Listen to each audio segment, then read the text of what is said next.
Hey guys, sorry. We're gonna delay the start of the first round for about 10 minutes. I'm kind of going back and forth with some foreign players, and it's a different type of organization that I need for foreign players.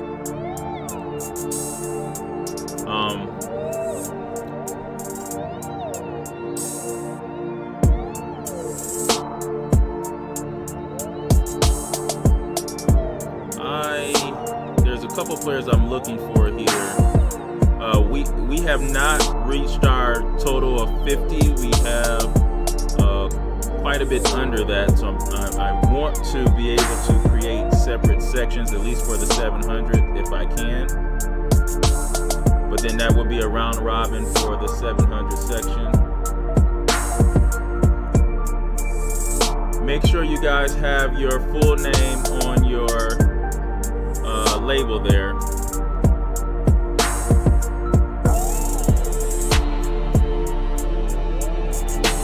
Sir.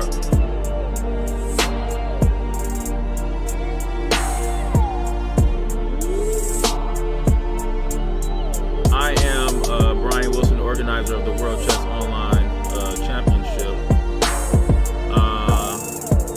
Is Nikhil Ramkumar, are you here? Yes, I'm here. Okay. Curvy Menon, are you here? I'm here, but it's too many. I'm here. Okay. Shrikar Desu, are you here?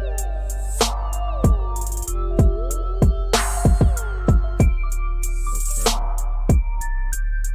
Samik Mathur, are you here?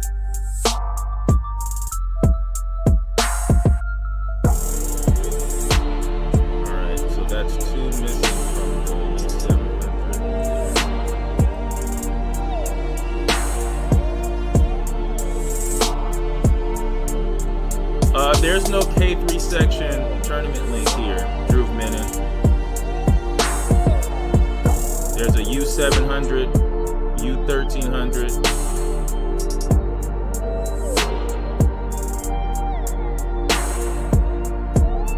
And actually, everyone might have to be in the same section, even though the awards will go to the same sections, but you might all have to be in the same section. There's two kids missing from the U700, or not kids, but two people missing from the U700. Oh, we just got one in.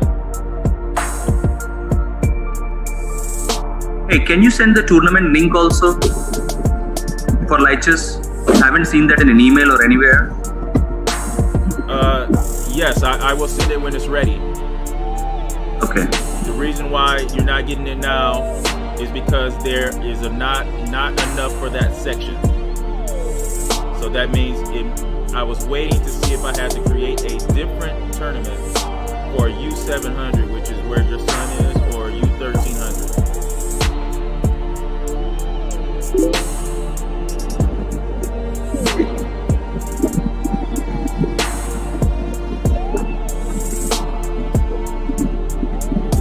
Yeah, it would be U1300. Okay.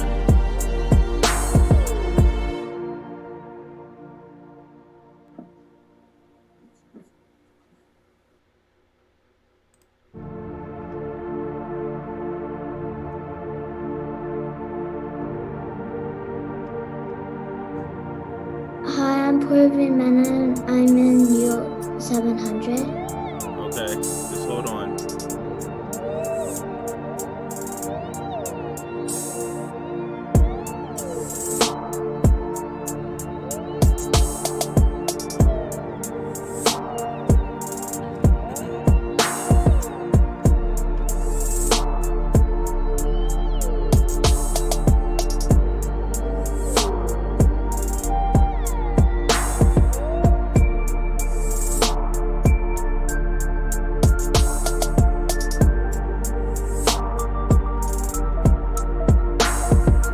Okay, at Yath Sarah, what's your username?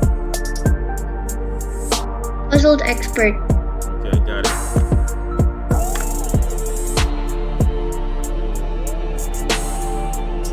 Nikhil Ramkumar, what's your username? Nikhil Ramkumar. What is it? It's my name. Is it? Nikhil. Okay. No caps. So at Yap, what I want you to do is I want you to change your label to your username. Only at Yap Saral, because you guys are gonna play a round robin. So Puzzled Expert should be on your label. Curvy Menon, what's your username?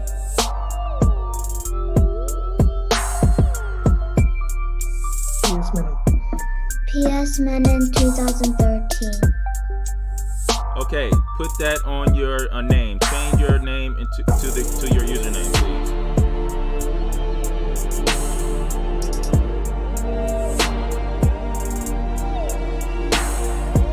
Shrikar Desu, what's your username?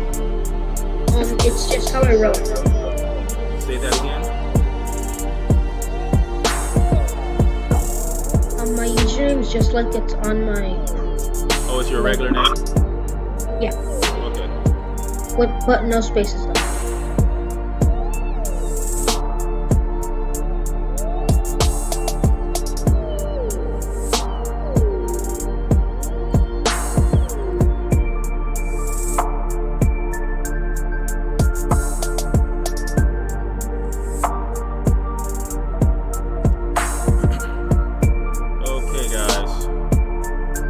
Everyone but the under 700 will be using this link here.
somebody from Iran out of here because he was doing something crazy.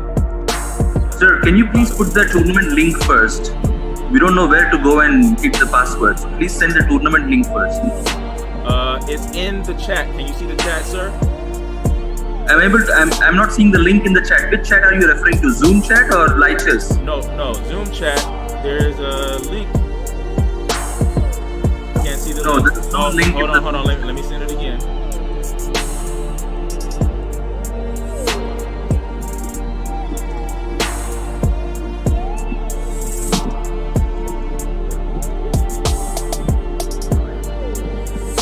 Can you see that, sir? Yes, we see it now. Thank you.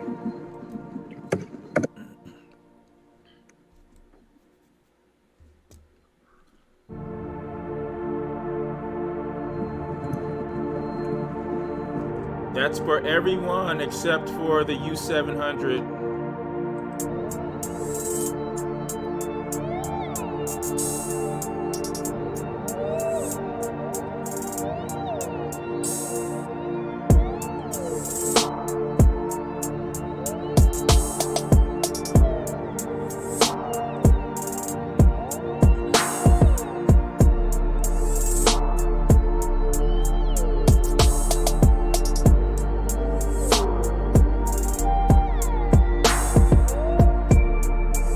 That was for everyone except for the under 700, right? Right. So here we're gonna do Puzzle Expert for U700.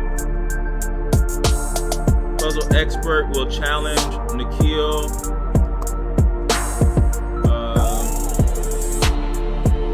Nikhil Ramkumar. So you have white Puzzle Expert. So you actually gonna have to search his name and challenge him to a 15-minute with 5-second increment game. You guys have round robin. It's not enough in your section to play.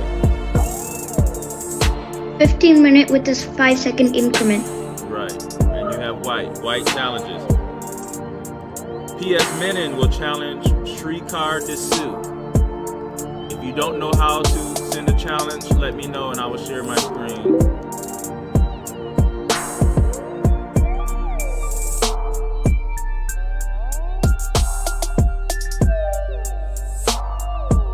PS Menon will challenge Shrikar Disu. Can you please show us how to challenge? Okay.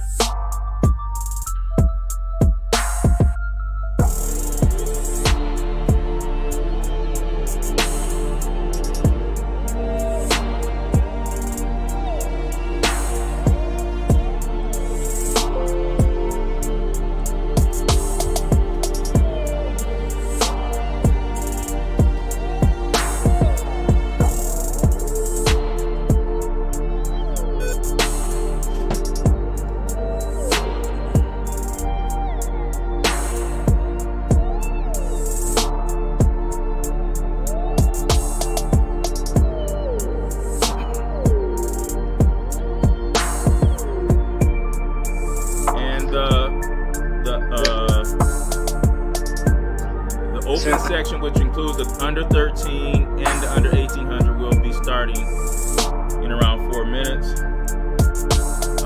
Here, this is how we challenge here. We would go to the circle here, and we will search SRIKARDDESU.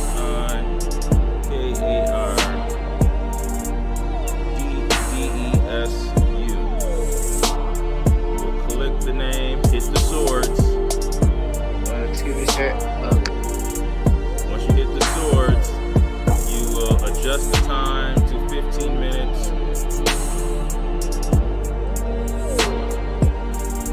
Five-second increment, and you're white, so you will hit white and send the challenge. You got that, PS Menon? Wait, what's the password? Now.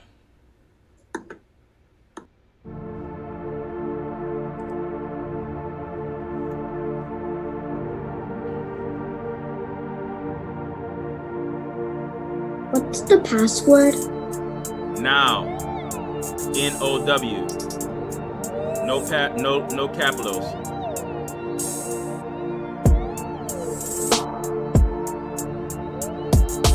Yeah, Elbert, that's only for under 700. They're playing a round robin.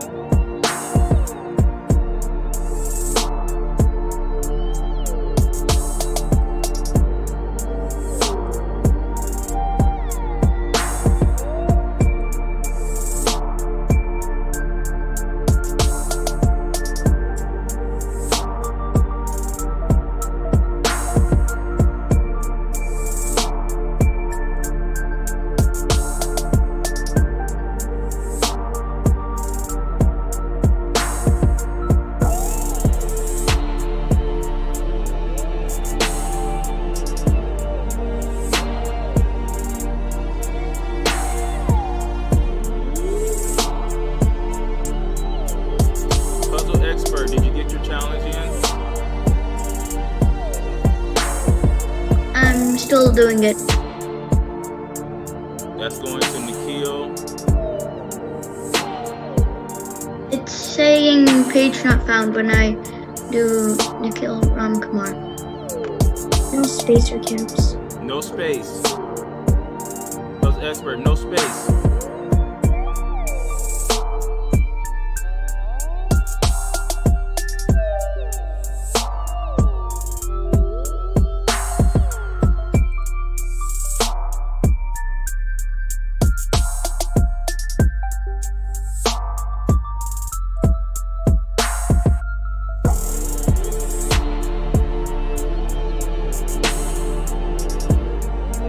Yes, Menon, did you get that challenge to Shrikar Dasu?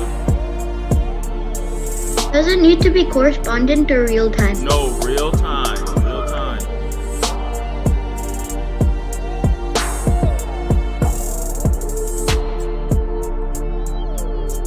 Got about 1 minute to the start of the open section, not the under 700 section. I will be streaming this on Twitch, YouTube, and Facebook as well. Sorry for the delay. I challenged them, now we're playing. Okay, so Puzzle Expert is playing Nikhil Ramkumar. PS Menon is playing Shrikar Dasu right now, right?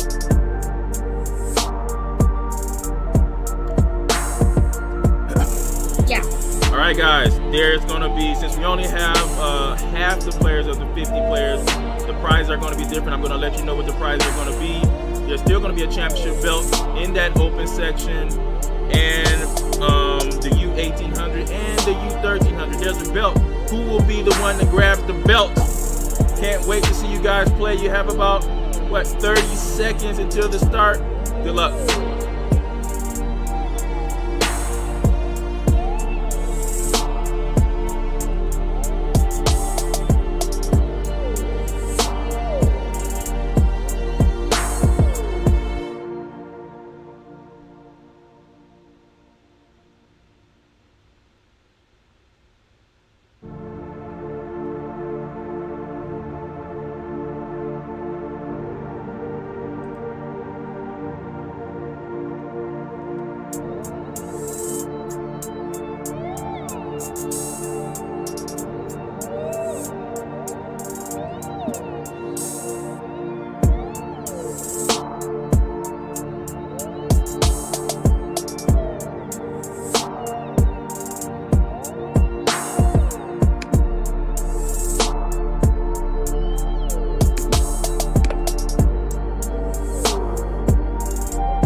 Yo, what's going on?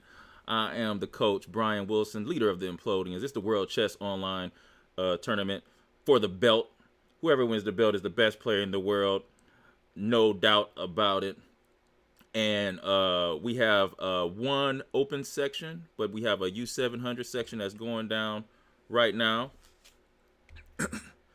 And we're going to take a look at some of those games. First of all, shout out to our sponsor, Wonderful Clothing Line. Check out that clothing line at bcwarts.com, bcwarts.com. If you want to register for future tournaments like the World Junior Online for kids or next month's World Chess Online Championship, go to onlineregistration.cc or michiganjuniorarena.com. Onlineregistration.cc or michiganjuniorarena.com. Onlineregistration.cc or michiganjuniorarena.com. Also, if you would like to become an Implodian, if you have kids that want to learn the unique system that we teach, you can also reach us at michiganjuniorchessarena.com for those lessons there too.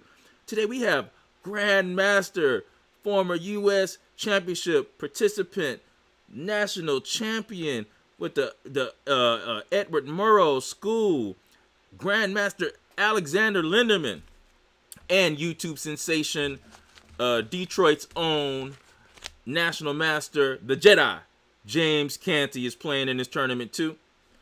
And we're gonna get into those games right away here.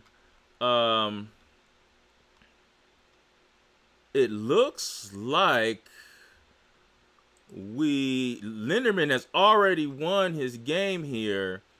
He was playing Implodian A-Hill in their game.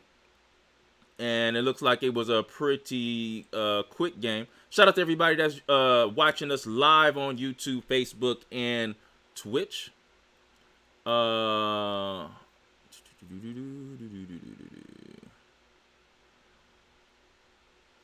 So in their game, actually, I do want to change the screen here in this game here, but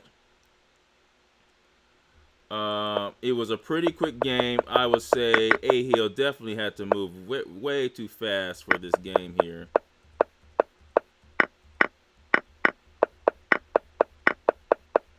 And it just, I mean, hey, it is a Grandmaster. A-Hill, you got a chance to play the Grandmaster, so that's cool.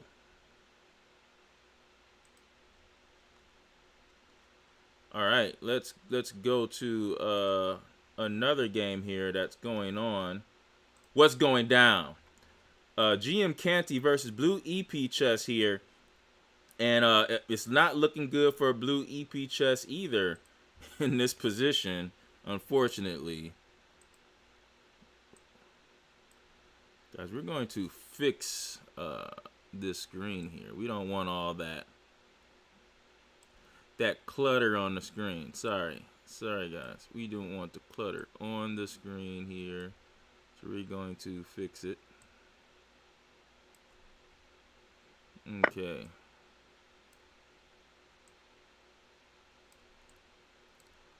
Again, shout out to our sponsor, Wonderful Clothing Line. You can get that clothing, the sweetest hoodies.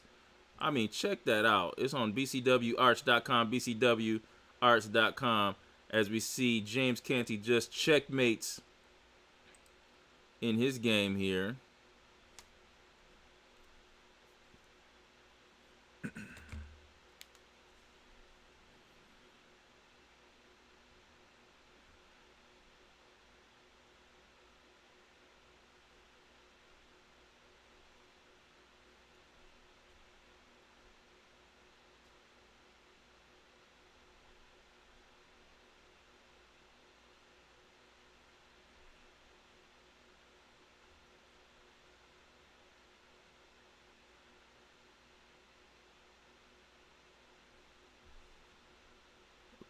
Let's go to another game. Sorry, just making sure you guys can see the stream.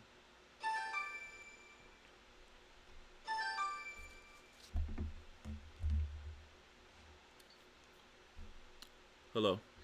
Hey Brian, my fault. I didn't mean to interrupt you, but I just want to make sure I'm doing it right. I'm looking at all the games. I'm just watching them. I don't gotta do nothing but keep watching them, right? This is Dominic, by the way. My fault.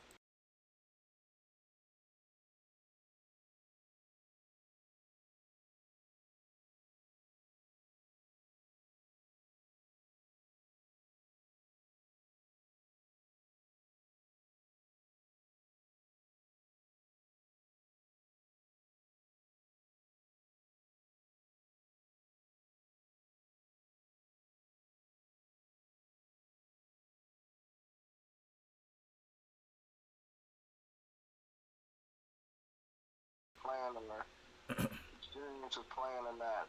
So I was just making sure. Yep, they're all playing. Okay. Okay. Yeah. Okay. My fault. And somebody, puzzle expert, they don't got no screen up. They don't have a screen up. They don't have their video on. Yeah, I'm not seeing no videos. All right, I'll contact them and tell them to put their video on. There's a couple of them now. Let's see what their video on. Okay, I'll say something. Okay. Okay. Do I have to have my video on? No, you don't have to. Okay. But I'll make you the host. You can actually say something too, but I'm gonna make you the host. But let me say something first, and I'll make you the host. Okay. Okay. Okay. Bye.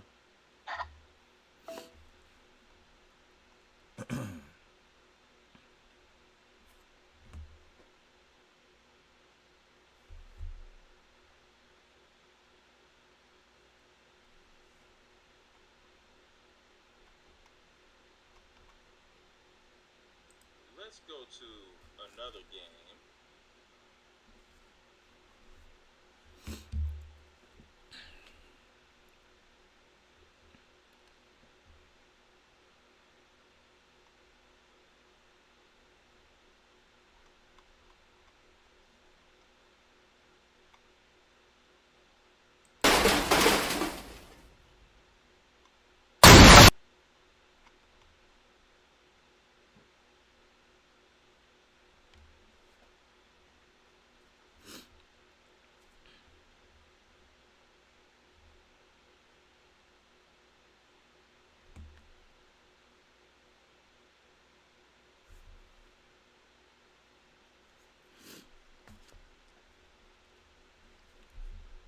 Sorry, guys, having some technical difficulties. Let's get to some other games here.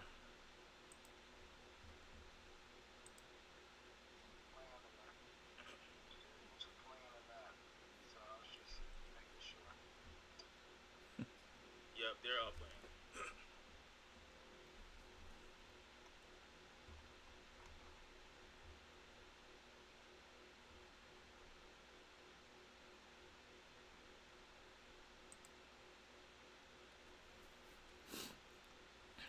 Let's go with Resident Donkey versus Leon 1357.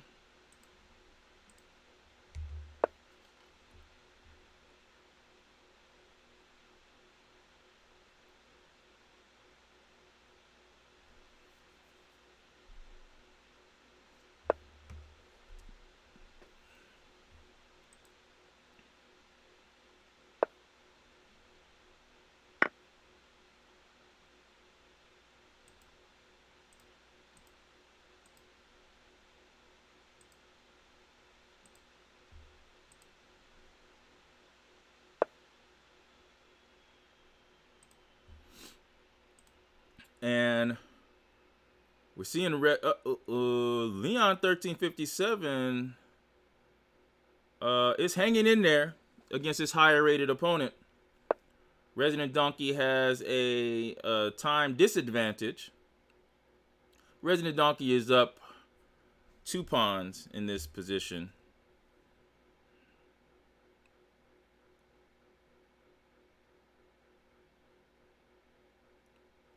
Guys, we're waiting for the clash between the two top-rated players, National Master James Canty and Grandmaster Alexander Lenderman.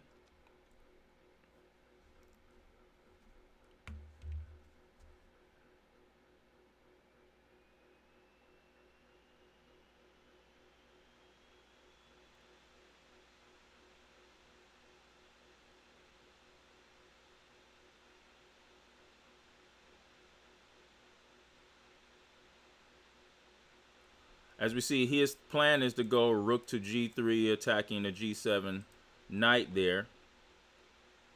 Shout out to everybody that's watching us live on YouTube and Facebook and Twitch.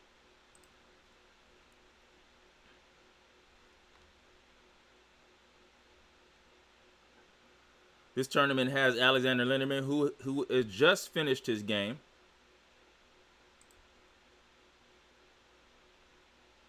Make sure you guys like and subscribe to the videos here and the channel.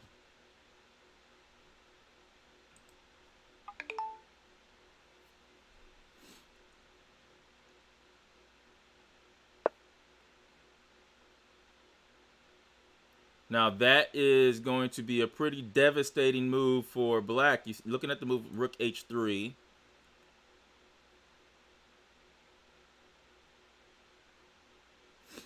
How does he avoid checkmate? I guess he wants to go king to f8 after rook h3. But then rook g3 comes.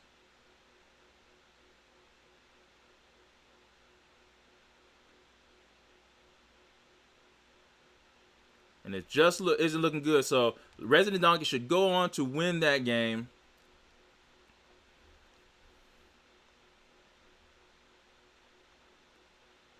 What's up, everybody in the chat? Feel free to drop me something in the chat. Any questions that you have, any game that you would like to see. Let's see. Sakith Disu versus Jack Opelstein. I think this is Jack Hopton here. Up a whole queen is black, so black is completely winning in this game.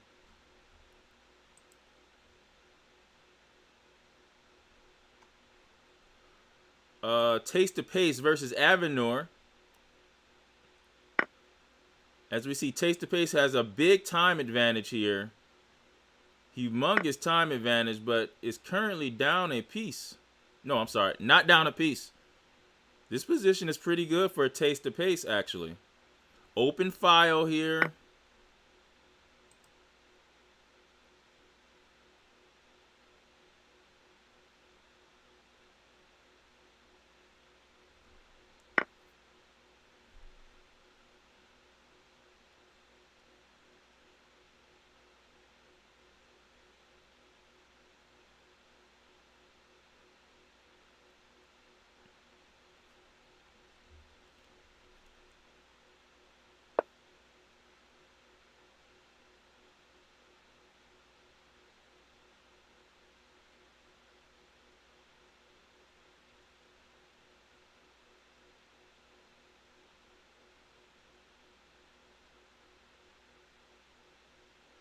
As Taste to Pace is thinking here with 8 minutes on the clock, Taste to Pace is in a really good position here.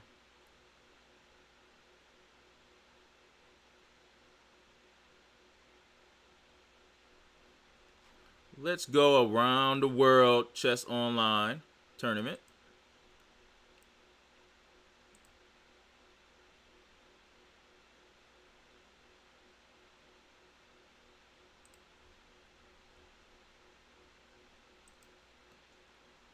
Sharkbite Fornius versus Chess Kid 18.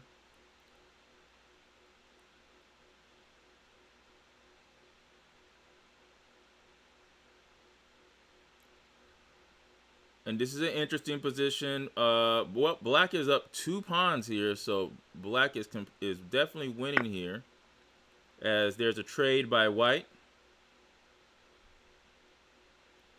And all black wants to do is probably just dominate, just double on the open C file, trade off pieces, use the 2 pawn advantage here. I don't know if I like taking back with the pawn here.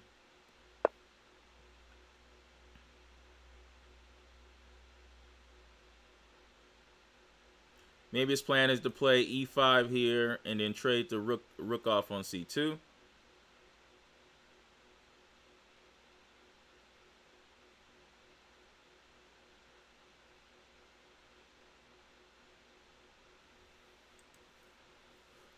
You can also play rook c6 and try to double the rooks on the c file, just going for trades here because Sharkbite is up 2 pawns. But I will say the 2 pawns, these pawns here that are isolated, doesn't give me as much confidence in the 2 pawn advantage.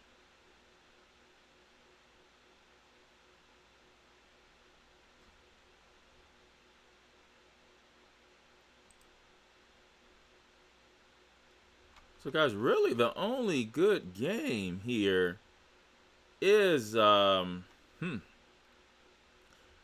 Maybe the taste the pace game.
All right.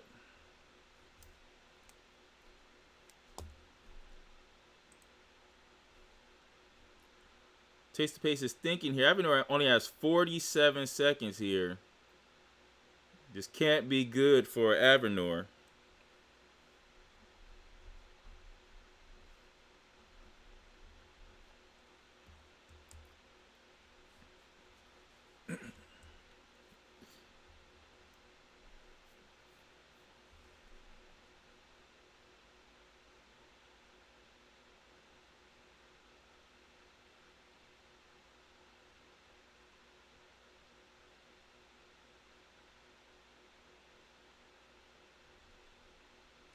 You see, Taste the Pace is using the time here.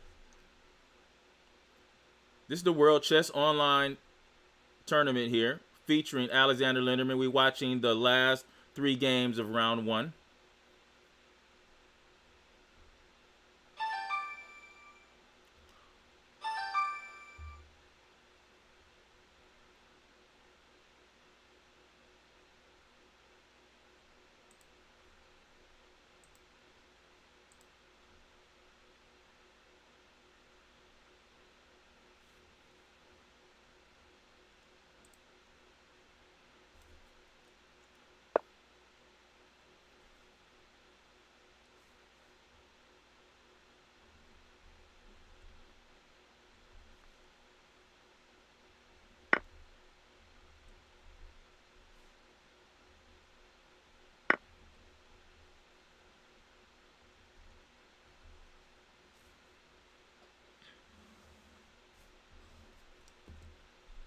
As Avenor is now thinking here, 30 seconds left.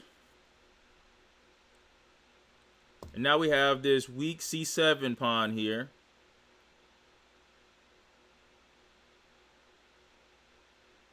Taste the Pace is really, really doing well in this game here.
As we see, still this weakness on C7.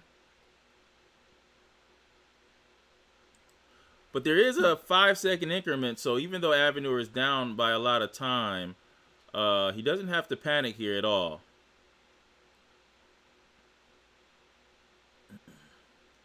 Even though white is better,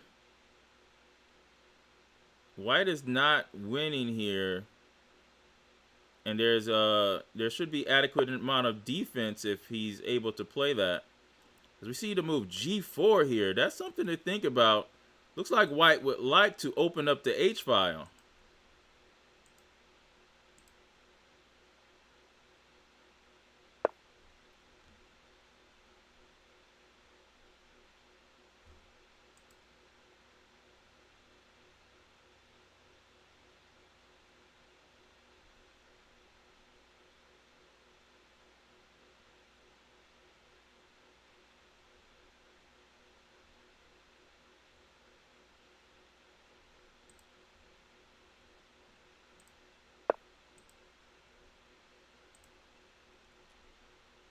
As we see, wow, look at this. Bishop to E4 here. Quick move.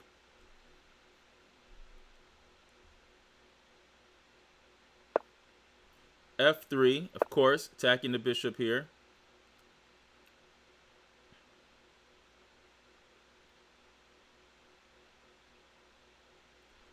You can start to think about this move. A5 and A6, probably creating a passed pawn on the A file.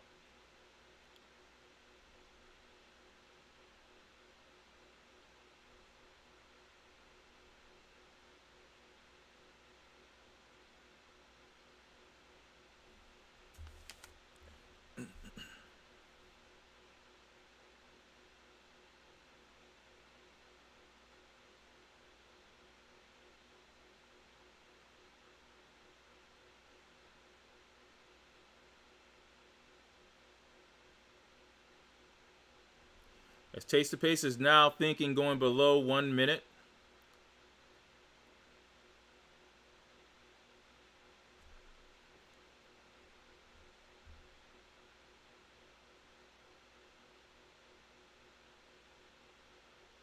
And this is going to come down to the last little bit here between Taste the Pace and Avenue.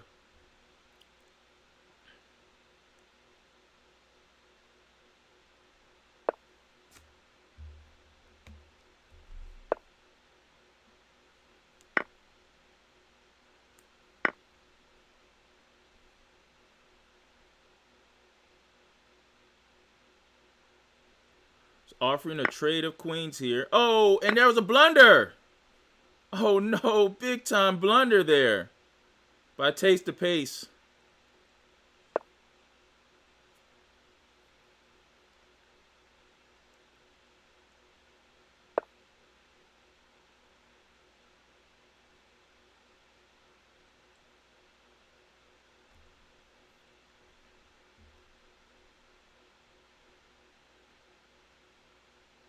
That was just a big blunder. Wow.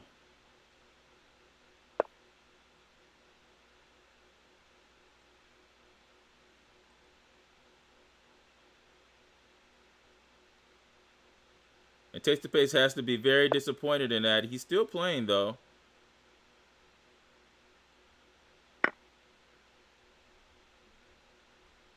Queen takes.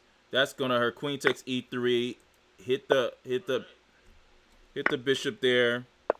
That looks like that. All that hurts, and Taste the Pace is completely losing this game now.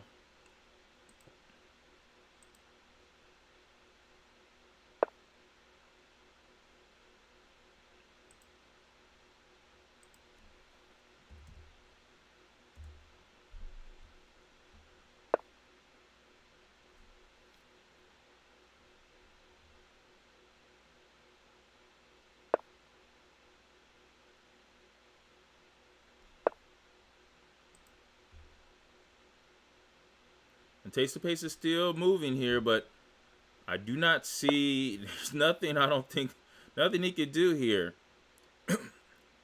That was just a big blunder there by Taste the Pace.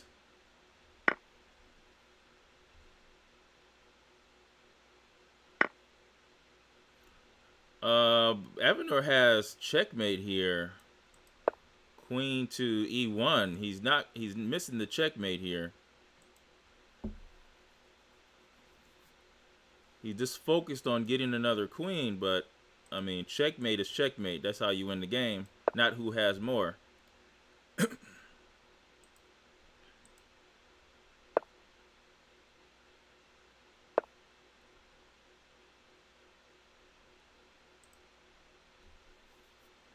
So we see g3, rookie to check.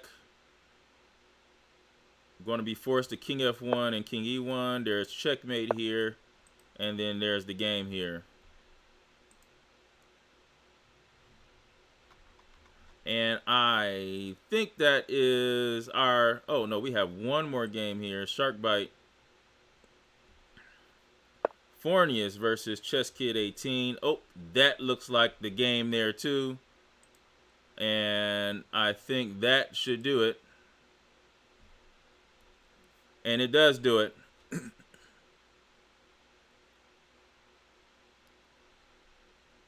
All right, guys, we will be back in about 15 minutes. We have a break in between rounds.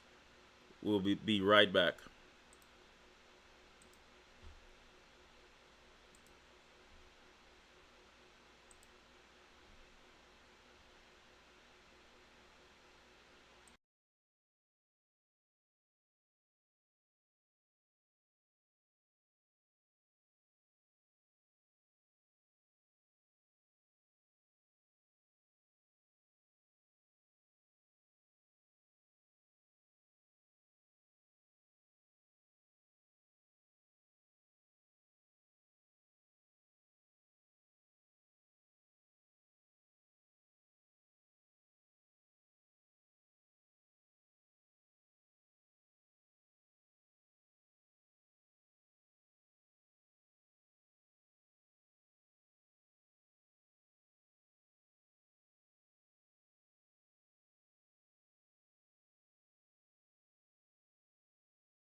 Me.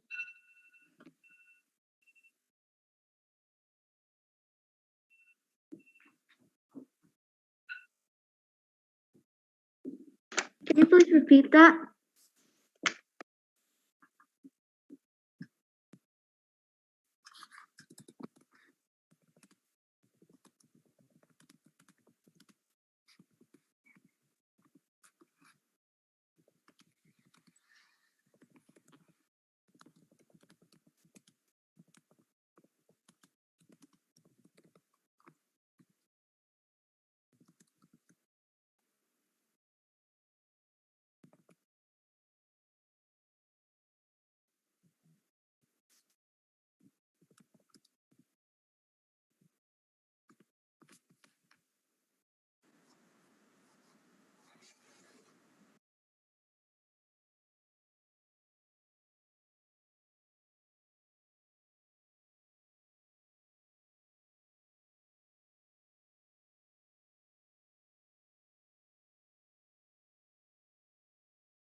Again, this is the World Chess Online Championship. We're watching Grandmaster Alexander Lenderman face Avenor. If you want to sign up for the future World Chess Online Championships, that will be happening every month. The winner of that, the challenger, will face the winner of this one, the champion, in a 12-round matchup to take the belt, a physical belt.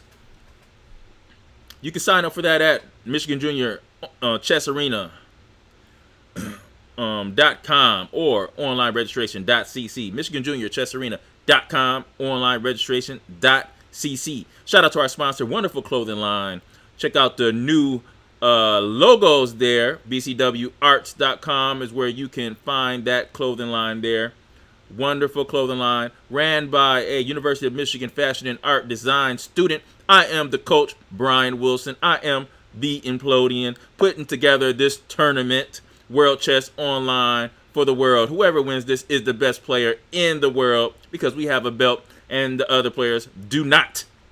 So we're watching Alexander Lenderman play Avenor, youngster. As we see C6 played here, I wonder, question to me is, what if he just plays the move? Oh, he can't go knight to b6. That's not good because knight takes b6 here. So the knight is going to have to just go back.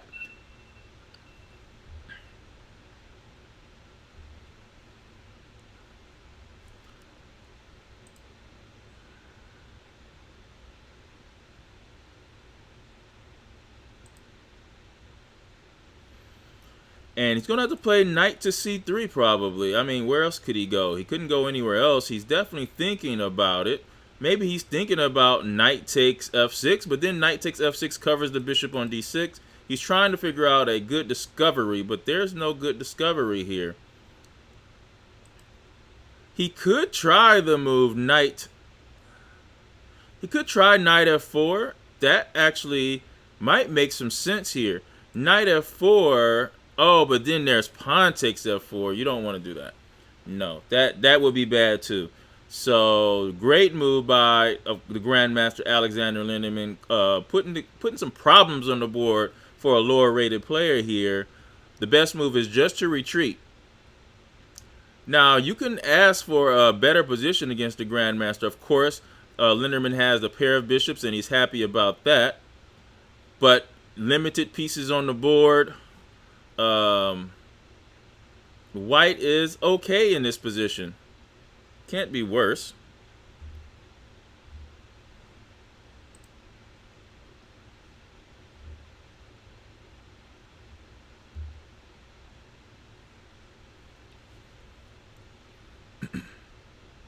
Shout out to everybody that's watching us live on YouTube, Facebook, and Twitch. We're watching Grandmaster Alexander Lenderman. Oh, he did go for it. Oh, man. I feel so sorry for him here because now you're going to have the move e takes f4 and then rook takes d6. But then there's e takes e3. And this is going to... Oh, but hold on. He does have rook takes e6. So he did look at this. Now there's going to be e takes here and...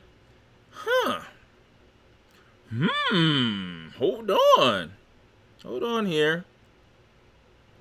Now you're going to have maybe knight to c5 here with a rook d7.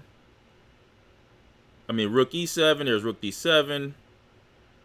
But hold on. Now, I believe this was this e4 d6 opening that I actually play myself.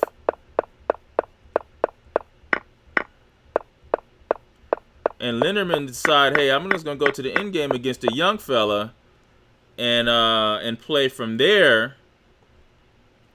But hey, the young fella didn't do that bad here.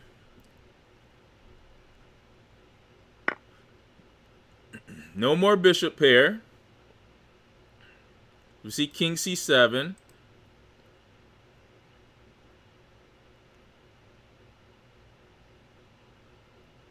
There is a isolated pawn here, and Lenderman definitely jumps on that isolated pawn right away. And that was a quick move there. See, that move was way too quick there. He had a chance to play moves like knight to d4. That could have been an option. But now these moves are way too quick. You might see knight to c5. There might be a pawn push here on e5, but This was way too quick by Avenor.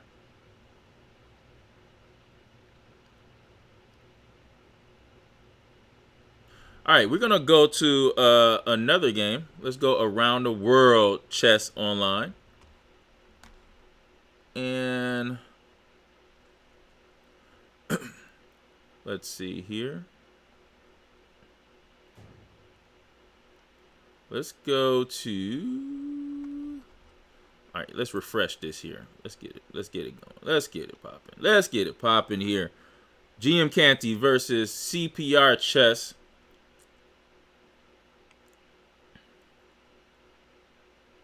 And this looks like a I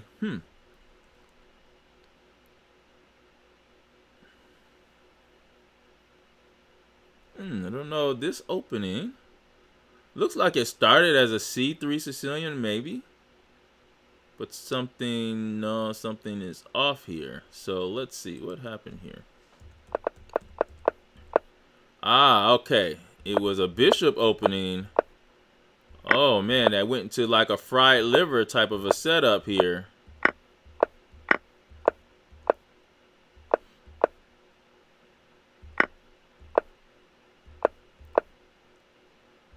Ah, and National Master GM Canty was going for initiative here. The material is even, but look at GM Canty's center. Two bishops, knight, all clustered in the center, ready to pounce on anything. Almost a 2-minute advantage on the clock here. I think black is okay, but black has to really be careful here. You see rook e8. And see, when you have this isolated pass pawn, we're going to see some play on the king side here. So I guess after rook e8, can you play queen e2? Do you have enough time for that? I'm not sure. But bringing that queen over here to like f3 is going to be very dangerous. Because these bishops are definitely pointing at this in this area of the board. Can even maybe see queen to b3. Oh, sorry, not queen b3. Can't get there. But I was looking at queen d1 to queen b3. But I think this queen does belong on the other side of the board. The question is, will James move the bishop away and stop the trade of bishops here? He goes queen d2 instead. So CPR chess is battling here in this position.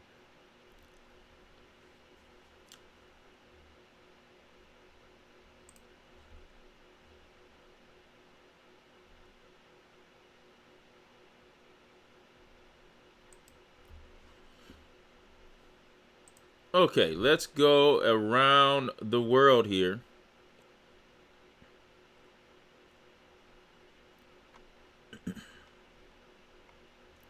Got Sharkbite Fornius versus Resident Donkey.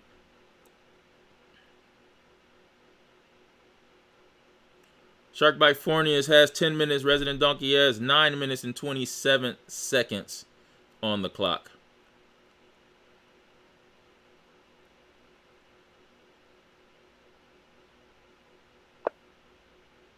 As you see, rook d1. Resident Donkey here, who has the black pieces, already has played the c5 pawn break here.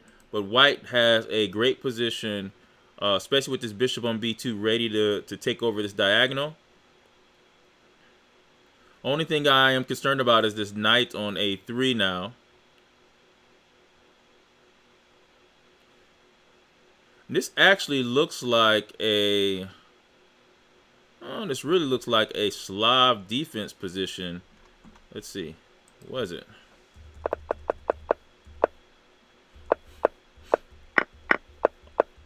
Oh no, what this really was is like a London system with the black piece. It is a Slav setup for sure. As Resident Donkey is now thinking here. But black is definitely equal here. Might be thinking about knight to b4. Why not knight to b4? Or even knight to e4 is possible. But black is completely okay in this position now. So we see bishop d6. I don't know about that move. I think here he could just play D takes c5 and then bishop takes f3, f6, and that queen side pawn structure is going to be ruined. And that might be a problem later on. But maybe he says, hey, I can make up for it with the pair of bishops.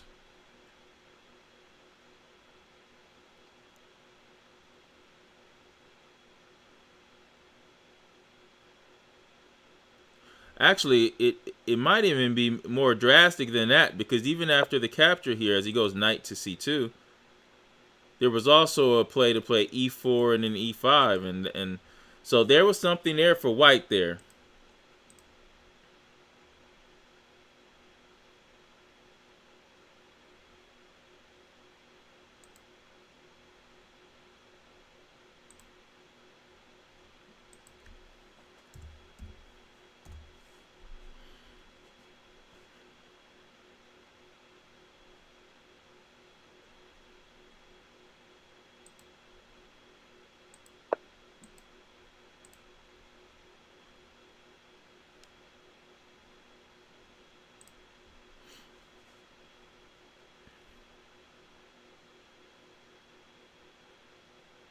We see bishop e4 here. So let's go to the other games here. Let's go back to Lenderman here in this end game. Oh, it's over. Lenderman wins that game. How did that happen? Let's see.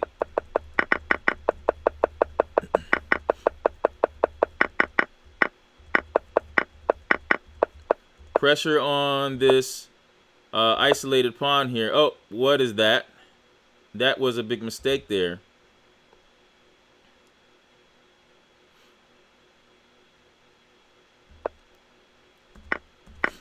And there's just some trades here. And then there's another pawn one, and there you go. Avenor resigns in that game. Just a mistake there. Let's look at National Master GM Canty versus CPR Chess here.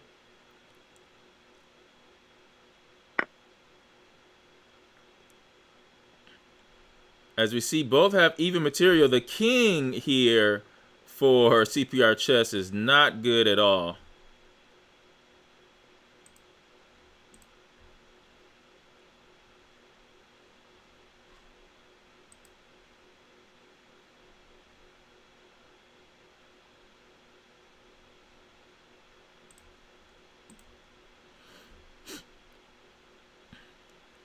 And so GM Canty is going to want to...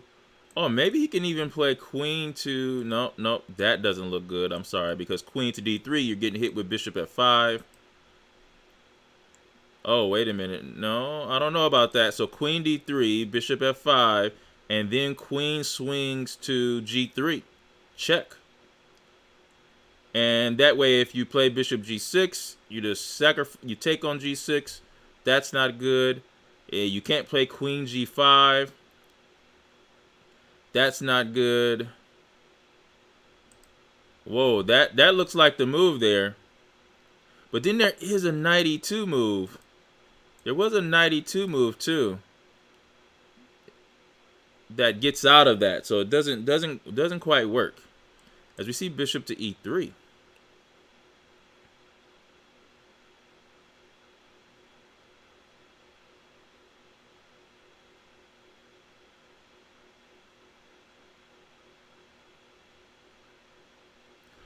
Now I wonder if he could play rook to d8 to get out of the pin here. Or c5. That's another one.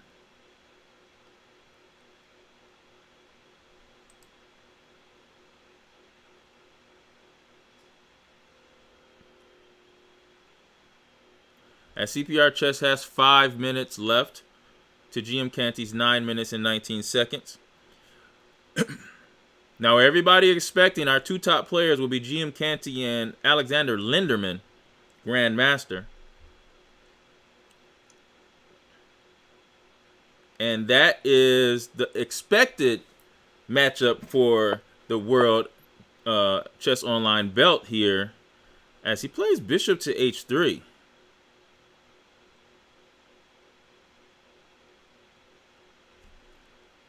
And then f3 is played quickly, stopping the checkmate threat there. Saying, hey, he's saying it wasn't a good threat. So now he's in some trouble here.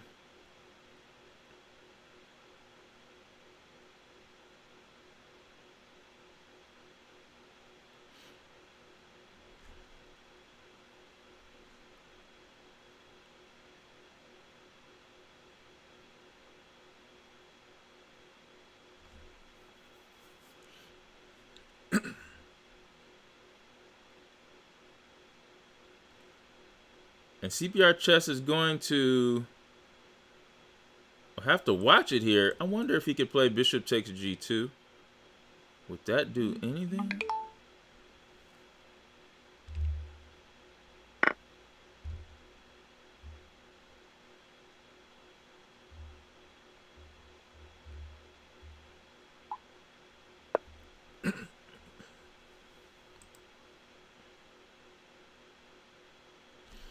He plays bishop to e6.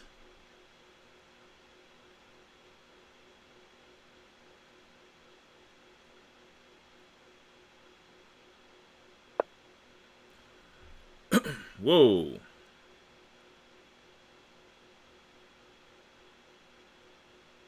Wait a minute. I'm sorry. He went rook takes e3 and then bishop to e6.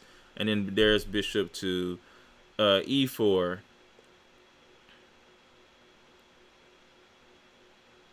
Now, there's a potential for this knight to be dominant, actually, even though it's a exchange. This knight will be unopposed once the c5 move is played.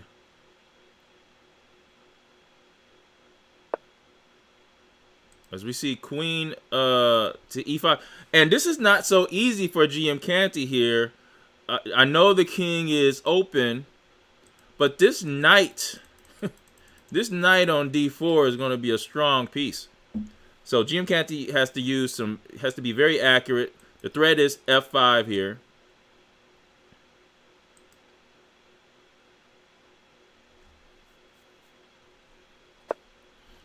Okay, so he plays f4.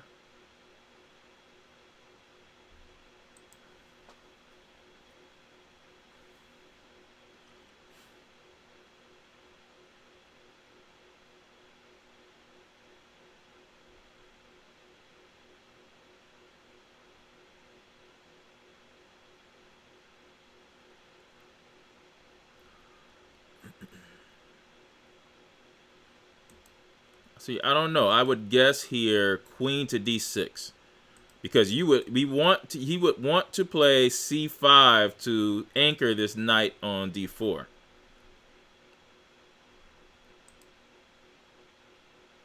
And I know he's going to have to give up the b pawn, because queen d6, bishop takes b7 is possible here.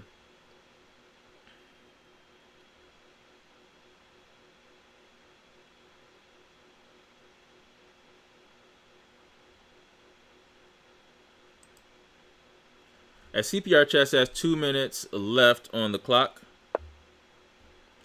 Oh no! Now he's just going to. Oh, that was it's a big mistake there. He did not look at the check, so the queen is going to be captured here. He thought he was attacking Canty's queen, but the queen was able to move away for check, and so that game is going to be won by Canty unless some miracle happens there,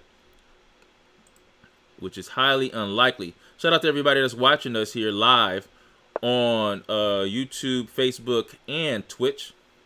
We are watching the World Chess Online Tournament featuring National Master James Canty and Grandmaster Alexander Lenderman. They're playing for an actual World Championship belt. And the winner of this tournament will get that belt.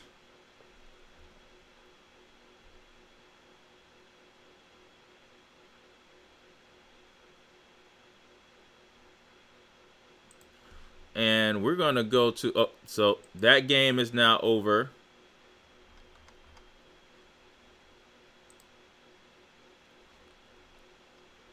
And there's 2 games still going on. Taste of Pace versus Leon 1357.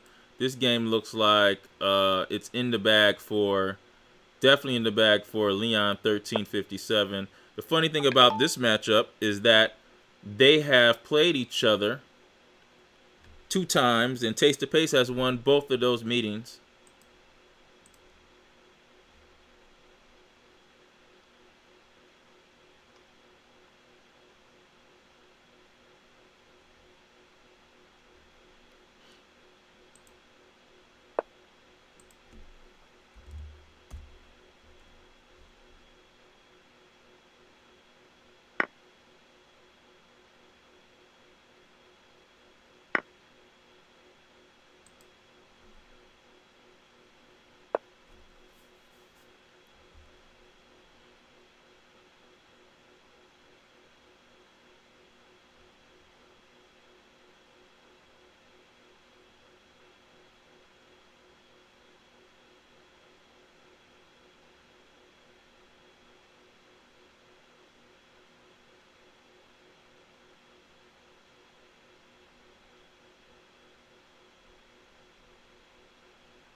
Let's go to another game here. This game should be over. Let's go to Resident Donkey versus Sharkbite Fornius. Resident Donkey has a piece. Oh, whoa, whoa, whoa, whoa, whoa, whoa, whoa, whoa, whoa, whoa, whoa. It's a rook. Wait, hold on. I see 2 rooks and a bishop versus a knight, rook, and bishop. Sharkbite Fornius is actually winning here in material. As Resident Donkey is, time has gone under 4 minutes.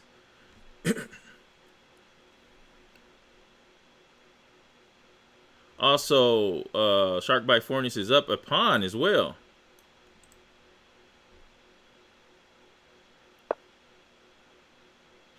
As we see the move knight to e4.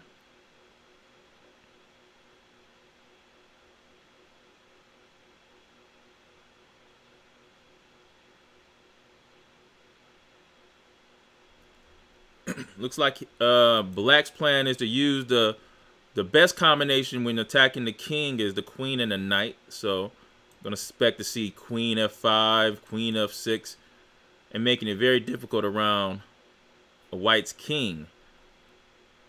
And also if you, oh, I'm sorry, you can't go queen anywhere right yet because there's the e8 rook is hanging. Okay, so that's why he plays rook to c6.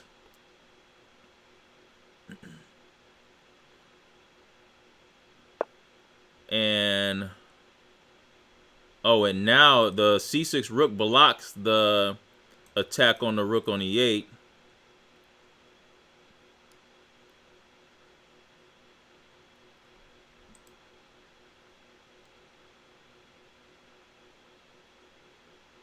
I'm wondering if he could actually sacrifice his rook and look like he could grab both the rook and the bishop for just a rook here. Oh, I'm sorry. No, rook to f8. There's knight takes f6.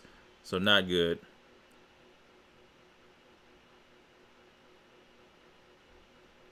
He could probably play rook c2. That's possible as well.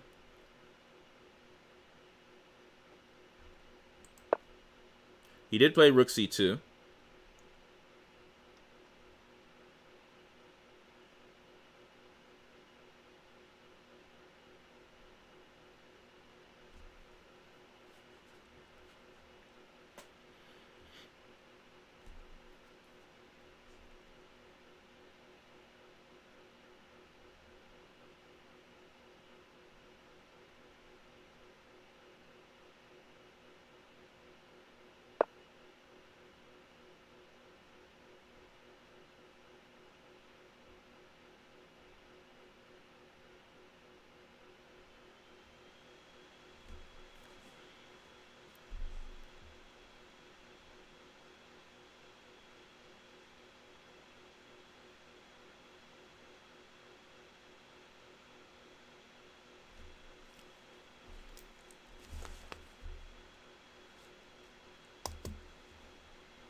You see, Resident Donkey has 2 minutes and 31 seconds left here.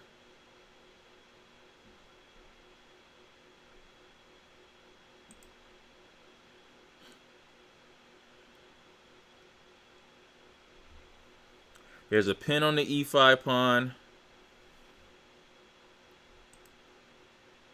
This is going to be tough for Resident Donkey. I believe he's going to have to actually open up the position.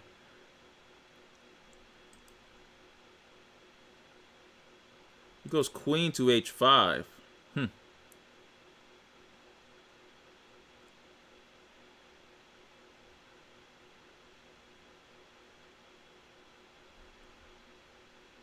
You got this move, bishop to e7, which threatens to take away the knight and remove the defender of the rook on e8.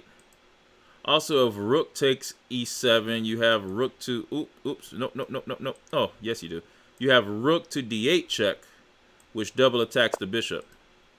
Instead, he plays bishop to d6.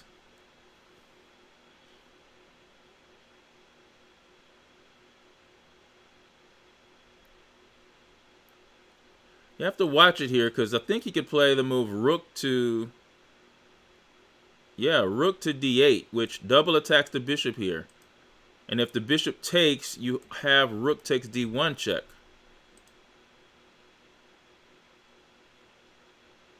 And it was just to be a trade, an exchange, actually.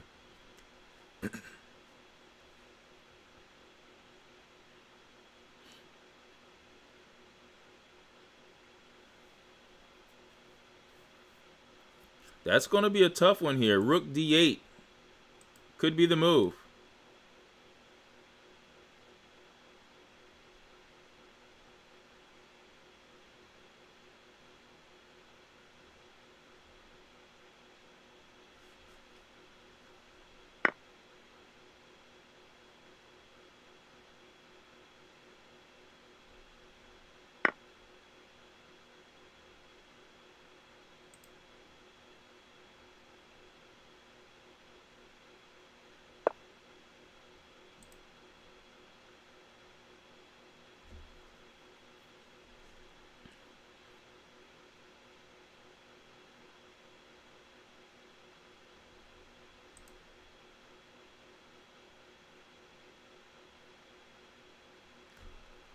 Sharkbite Fornius has 1 minute and 55 seconds left. What happened here? He captured here. I thought rook to d8 would have been a pretty nice move. I guess there is the move queen d6, maybe. There are some trades here. Rook a8 is played.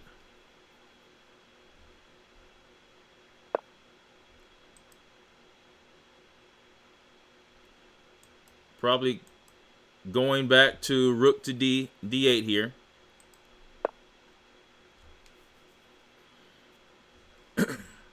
Black is hoping to try to organize this knight and queen versus this king. Otherwise, I mean, other than that, there's no other hope.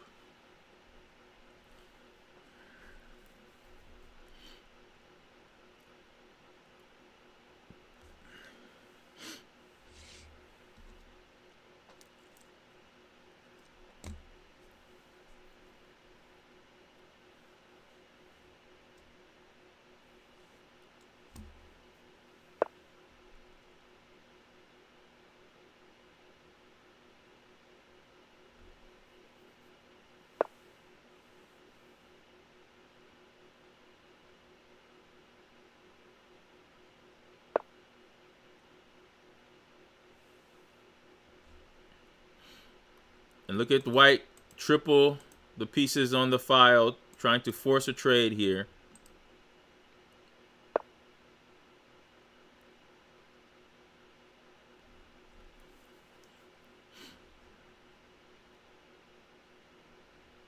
Black wants to play queen to f5, attacking the f2 pawn.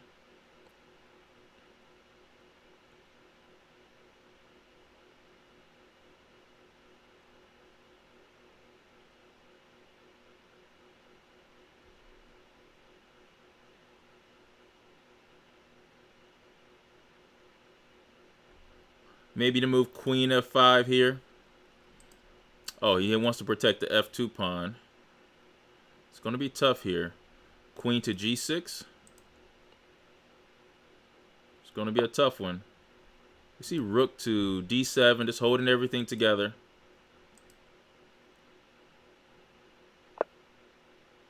There's a check here. Does he play the move e4? He does, and so f3 could be a move coming. Nope, he's just pushing his passed pawn here. You see rook to d7, covering the square in front of the pawn here.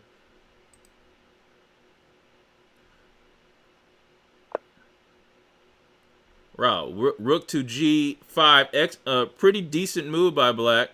Threatening queen takes h3, still covering the b5 square.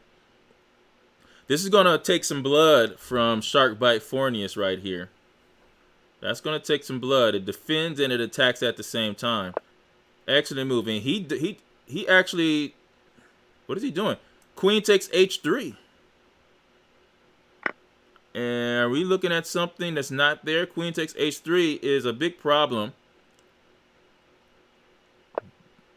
Oh, and he just moves away. He's not doing good at this moment now. This has changed. Knight to g4 is going to be coming, and this knight.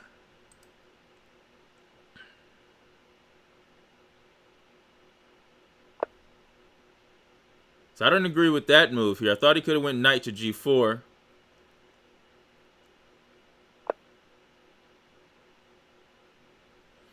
Didn't agree with that move. Knight g4 was there. That could be a big mistake by black here. Oh, shoot, he played. Oh, no, he played b5 quickly, and then he loses his queen here to a pin.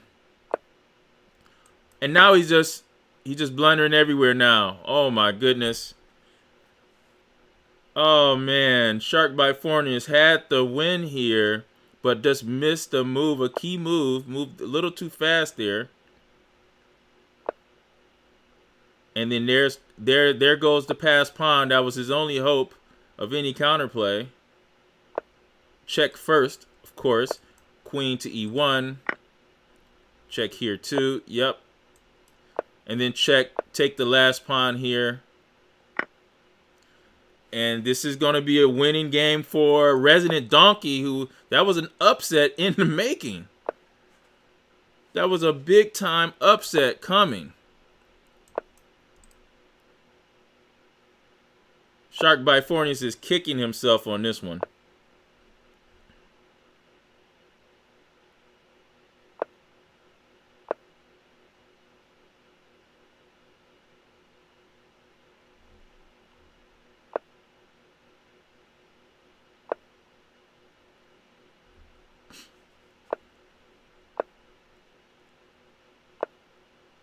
And now with the increment time going up is just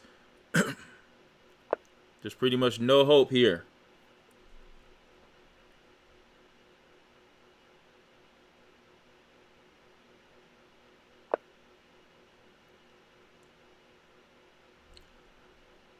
You might see, okay, there you go, queen f5 here. It's threatening checkmate here. Oh, no, not checkmate because the king takes f5. But, oh, walked right into checkmate, and that's the game. Wow. What a comeback for Resident Donkey in that game. That was completely lost for Resident Donkey, and he came back there. That shows experience.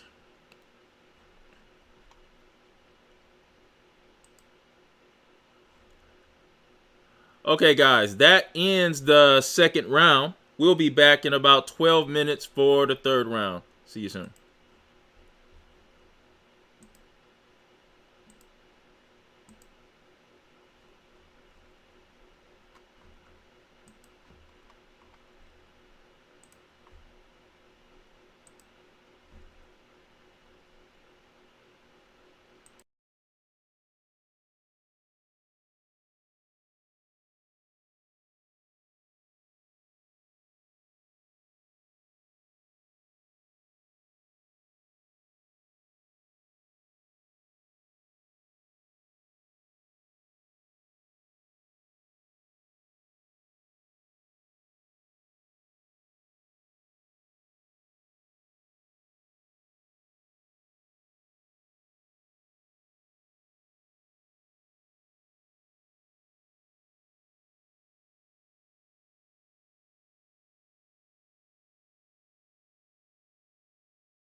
Sheldon, right?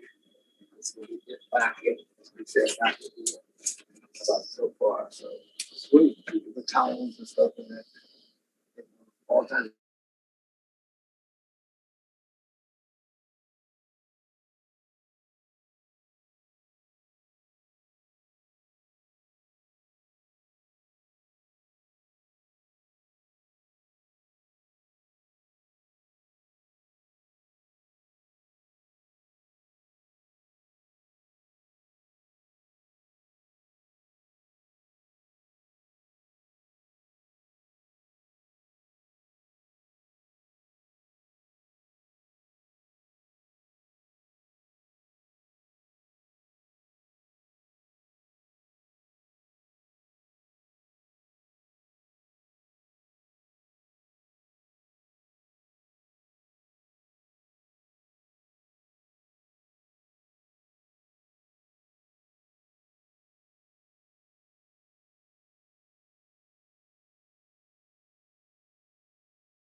Excuse me?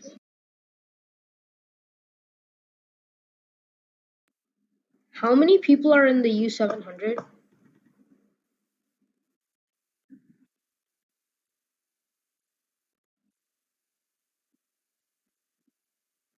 Okay, but my name's first in the pairing.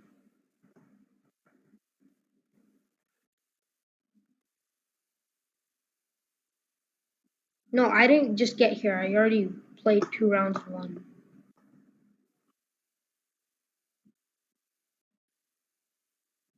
Okay.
Excuse me? It says Nikhil Ram Kumar. When I typed it in the search, it says no results.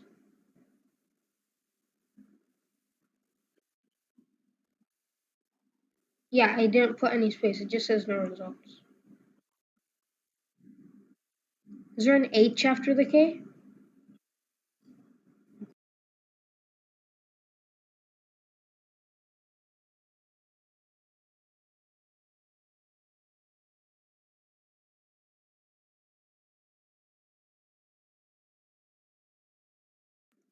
It says he's offline.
Okay, we are back here.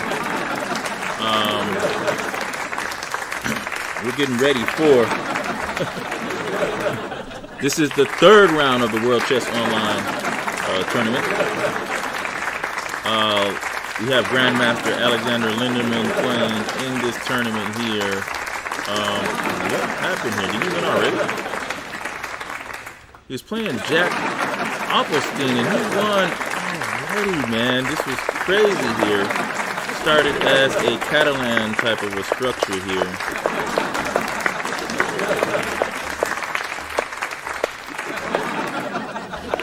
Look at that, bishop to g5.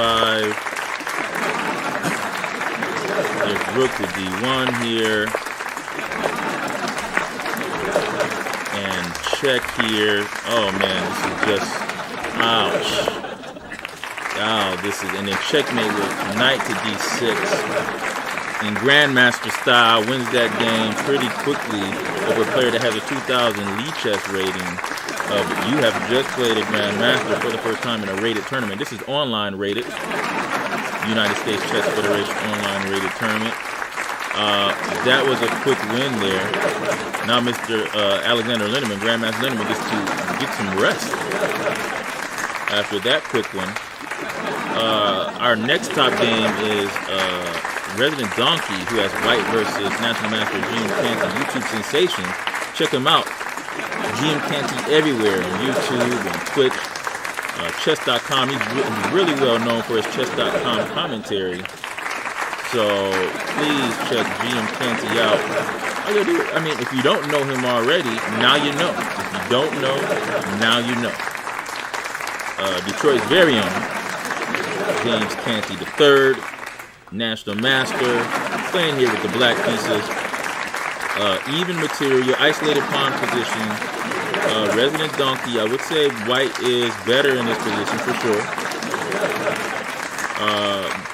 Pieces have been traded off, so I'm really leaning towards white here because the more pieces come off the board, the better it is for the player who's going against the isolated pawn. And so the whole key to the isolated pawn is controlling the square in front of the pawn. You want to trade off minor pieces for sure, and then just bring the rooks to that open file. And keeping the queens on the board is important because that doesn't allow black's king to help support the isolated pawn by coming out to the center. And you just at least keep one rook, keep the queens on the board. Then you just pile the rook and queen on the isolated pawn and then attack it with the neighboring pawn. So here you see Resident Donkey played rook d1, keeping his eye on that isolated pawn here. He also had to move queen to... Actually, what is wrong with Queen H4? Queen H4, there is going to be a pretty big discovery attack on the E file. And so Queen H4 would have been something I would look at. You threaten checkmate. He has to play something like Bishop F5, F5 or G6 or H6. And then you get a free discovery attack with this knight going to D4 or G3 or F4. And that would have been a way better try, I think, for Resident Donkey. I do like Resident Donkey's position here a lot. As we see rook E8 here.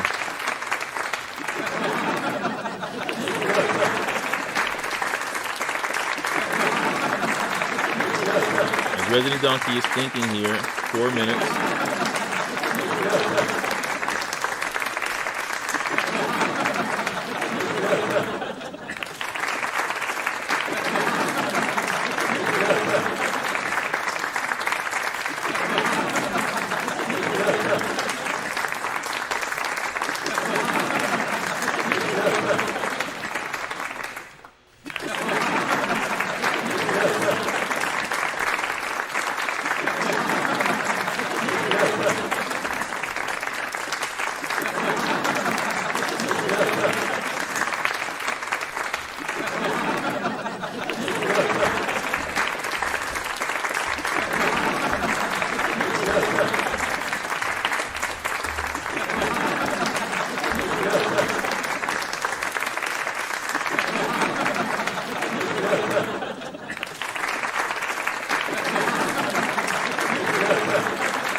watching GM, National Master GM Canty versus Resident Donkey.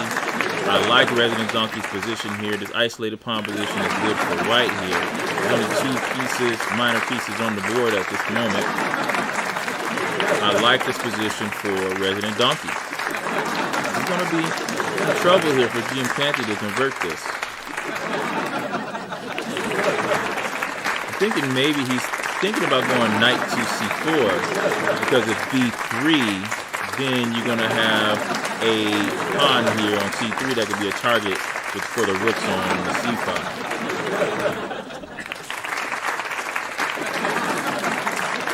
So that's what you have to do when you have the isolated pawn, is have active pieces here.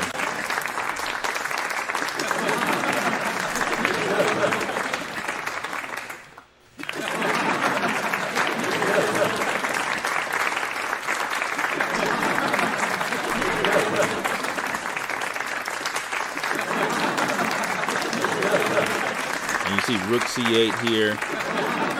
Nice move here by black.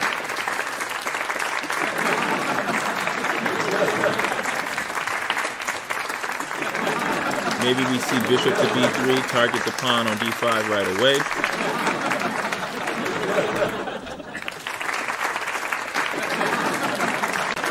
And there will be a knight to c4, so that's a question here.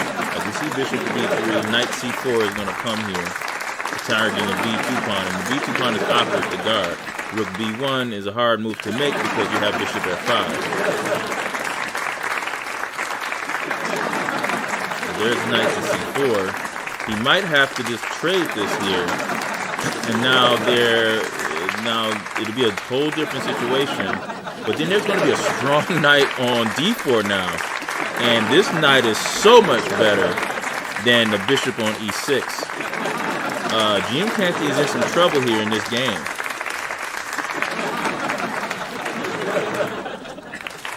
It's some trouble here in this game here.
And he's going for a pure knight versus bishop endgame here.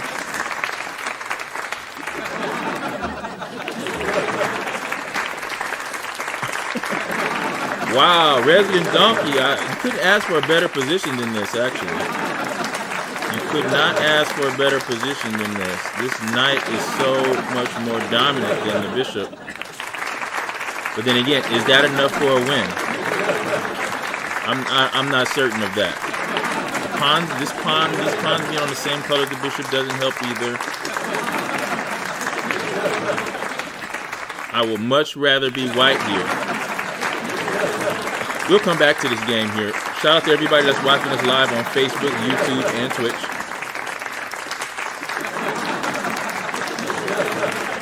Oh, I'm sorry. The clapping noise is still going on. Oops. Ooh, I'm so sorry that the clapping noise is still going on. My bad, guys. My bad.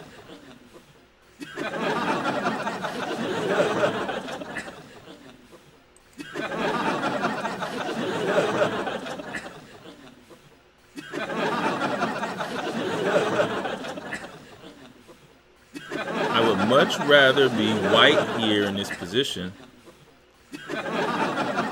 This knight is strong here. You see pawns all on dark squares. It's going to be hard for black to win anything if you place all the pawns on dark squares. The remaining bishop can't attack any of those pawns. And all you have to do is make sure the king can't penetrate anywhere. That's it. And this is at least a draw for white. Now, can black stop white's king from penetrating? That's the key. And so white's king would like to find an entry square somewhere. As we see the move knight to f5, this is just to bring the king back to the g7 square. I don't believe that is something that he... Wow, what is he doing here? So he's threatening knight takes here. That's actually a good move here. Would you give up the g2 pawn for this, the c4 pawn? I don't think I would do that. And he doesn't.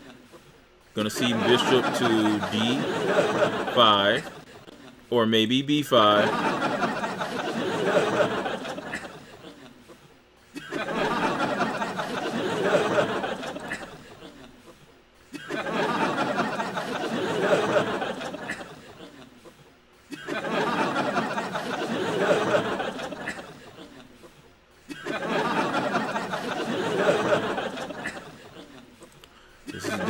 This is going to be a pretty big game here for GM Canty, who's trying to win the belt, but might have a problem with his lower-rated opponent, Resident Donkey, that actually in USCF ratings is more than 400 points difference.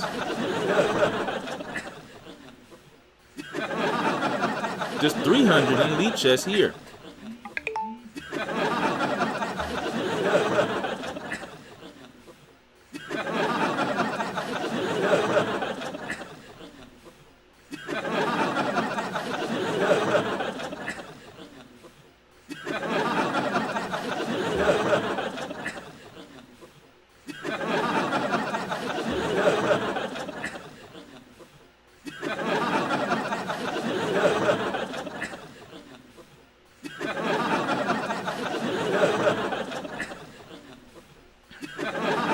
As GM Canty is thinking here, we'll be back to this game here, guys. We're going to come back.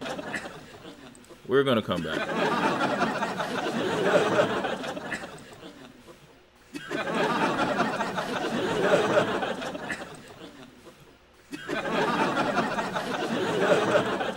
As we already see, Lenderman is sitting there undefeated there. What other games do we have here? Let's look at We Love Chess versus CPR Chess here. And this looks not good for We Love Chess here. This is just mate in 3. You have rook d8, queen takes d8, knight e8, queen takes e8, and that's checkmate there. So that is going to be a win for CPR Chess. Sakith Disu versus Avenor. This looks like a win for Avenor here, big time. Yes, definitely a win for Avenor, unless there's a stalemate happening on the board, but you don't want that to happen.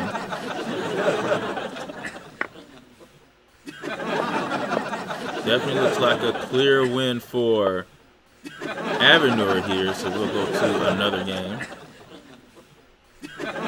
Taste the Pace versus Hidden Forest.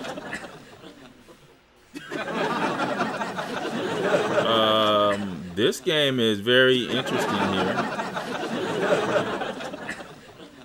Looks like Taste the Pace is up 1 pawn.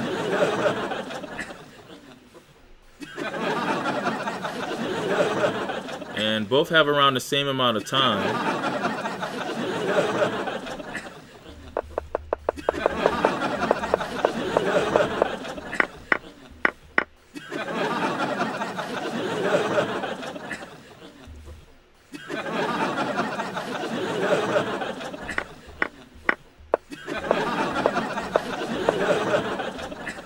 Okay.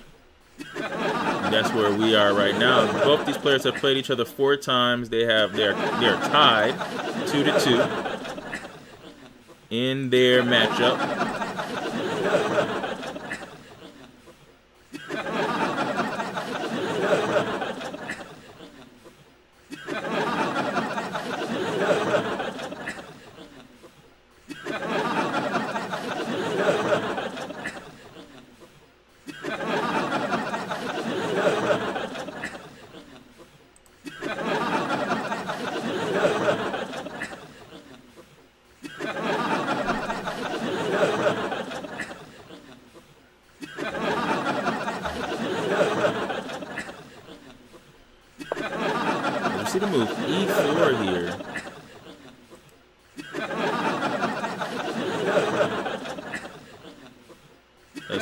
Pace is trying to open up the center of the board. But the one thing is, Taste of Pace is not developed here, and opening that position up could be dangerous for Taste of Pace, actually. Let's get back to our marquee game here. We got to get back to the game.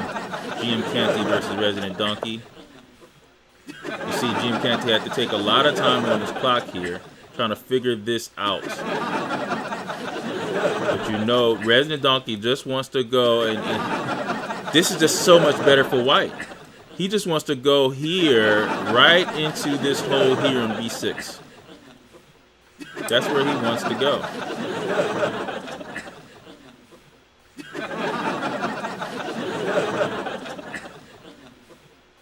And then once he gets here, he might want to play. Oh, no, he allows a trade of bishop for knight, and that might be. Oh, I thought that could have been a big mistake of allowing that trade here, but GM Canty makes a quick move here. Does not. He was so grateful that he didn't come in here and enter.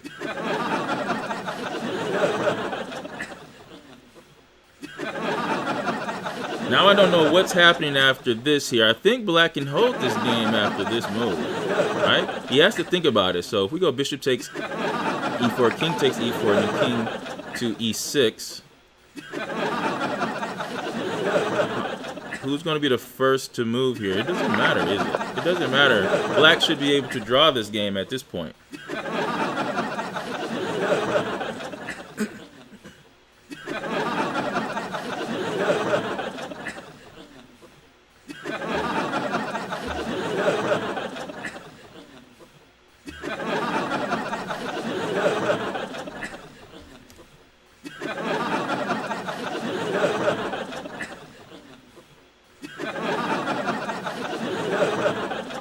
And as Black just offered a draw here.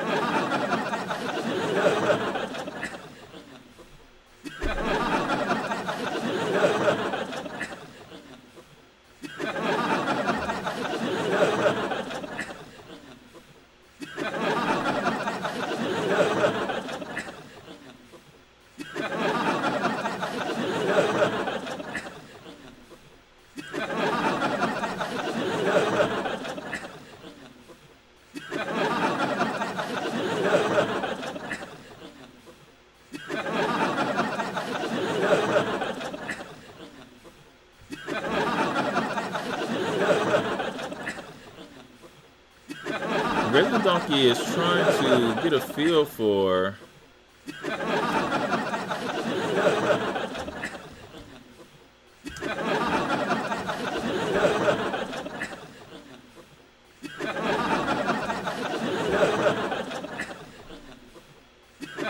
what move he should play.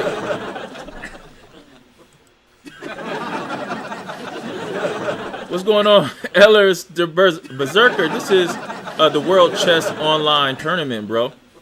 We have Grandmaster Alexander Lenderman playing in this, and right now we're watching National Master GM Canty versus Resident Donkey Class A player. And whoever wins this tournament, Ellers the Berserker, gets a championship belt. That's what this is, bro. Sponsored by Implodians Presents.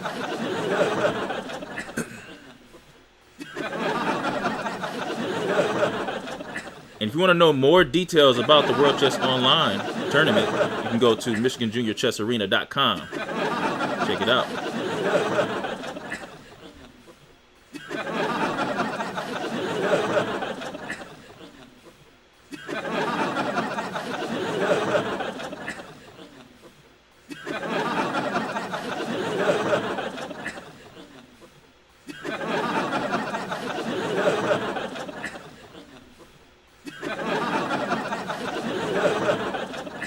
And the draw was accepted by Resident Donkey here.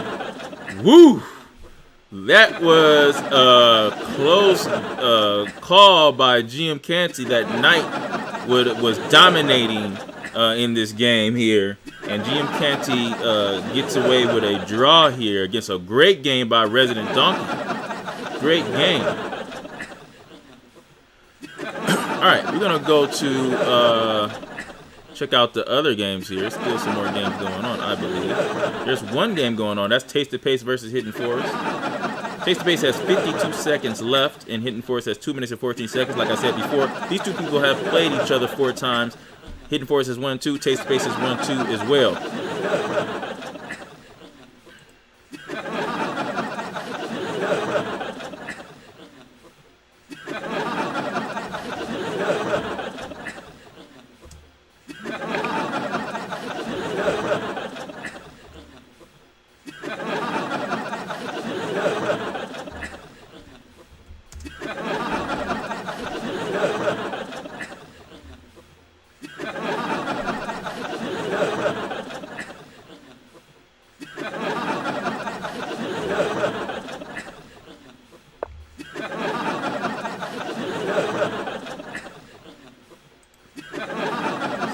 Now it's on Taste the Pace here.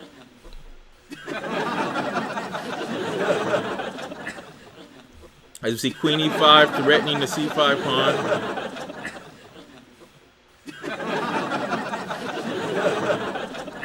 Maybe he can go Queen to C4. He plays F3 here.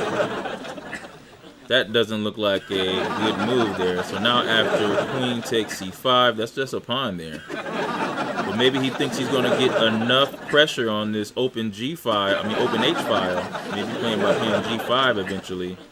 I don't understand. So Queen takes C5. Is up in the air for Hidden Forest. He plays here Rook to D8 instead of taking the pawn on C5. Now, maybe Queen to C4 could be played here. Protecting C5 here. Knight to B3. I don't know if I advise that, but Bishop to B1. Do not like this move, Bishop to B1. And there's Queen takes C5. The king is stuck in the center here, even though there is a pile of pawns in front at the moment. But now you're going to see moves like, as you see, Knight to B4. You got Queen B4 check, maybe. Maybe he just goes back here. Queen to B6 is what I would do. Keeping alive the possibility of D3 in certain tactical situations. He does go Queen B4.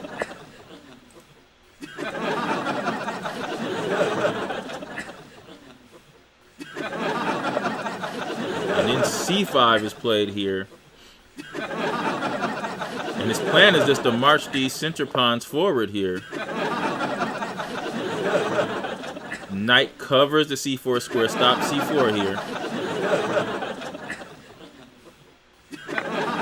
Queen takes B2, attacking an unprotected rook there. Can you even defend that? I don't even know if he can defend that. He doesn't. Oh, man, but there is something special here. E5. Oh, you can't play E5. You can't play E5 here, I don't think. Knight to B3. Queen to C3. He's safe there with his queen coming out.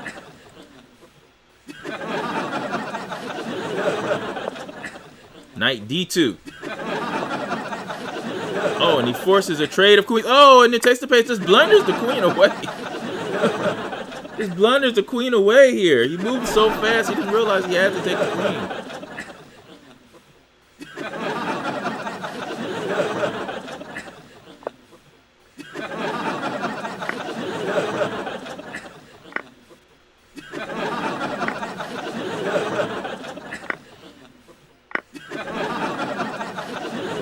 The sacrifices here. He has a queen. He's queen up.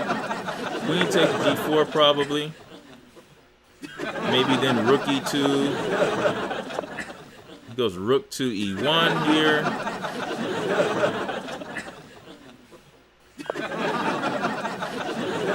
Then the move queen to E2 should come. He plays rook to A1 instead. Taste the Pace is just moving frantically right now. Rook takes H1 could be played here. He checks first. Rook takes h1 is played.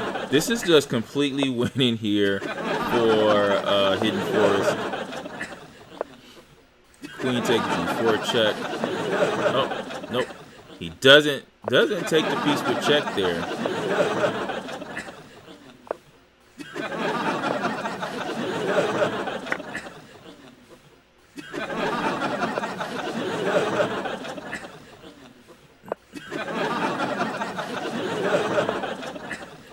All right, and that is it here. Hidden Forest wins that game.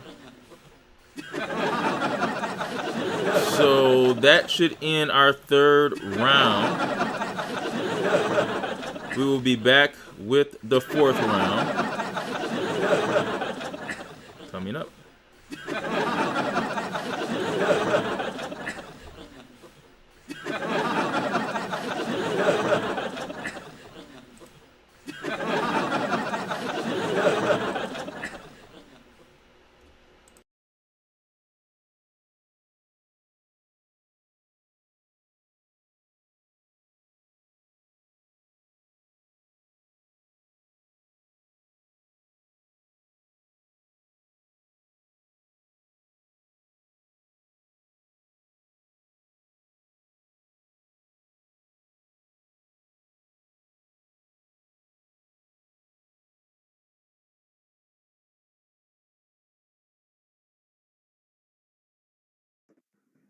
What are the current?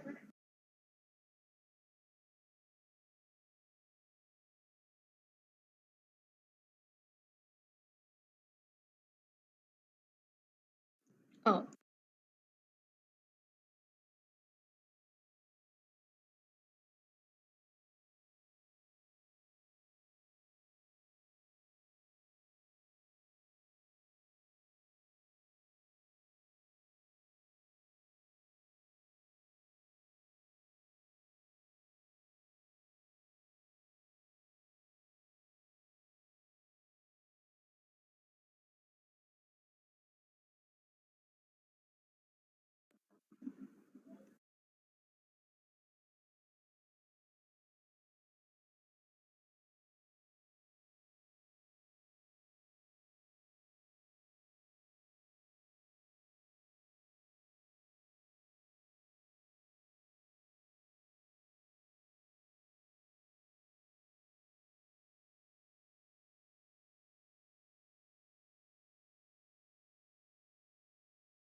Um,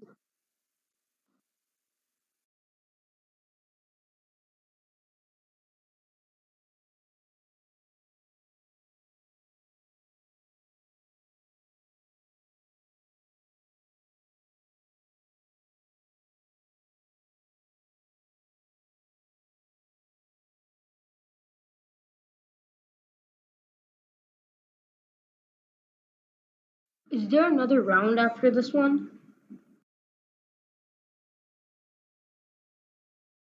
What about for U700 since there's only 5?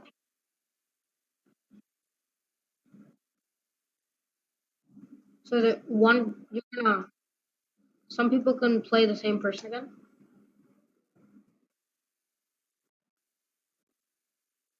Oh, okay, okay, yeah, I get it.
All right, round 4 of the World Chess Online Championship. We got to get into the games here. Shout out to our sponsor, Wonderful Clothing Line. You can find that clothing line at bcwarts.com. If you want to register for future tournaments, we have one every month, the same time, championship belt on the line. Plus, we have tournament just for kids only. Michigan Junior Chess Arena.com or online registration.cc. Michigan Junior Chess Arena.com or online registration.cc. Let's get to the games here.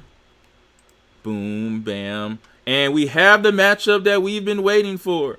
GM Canty versus GM Alexander Lenderman. Here it is. Now, we're going to stay here for a while. They had a draw the last time they played each other. And this was a Carol Khan.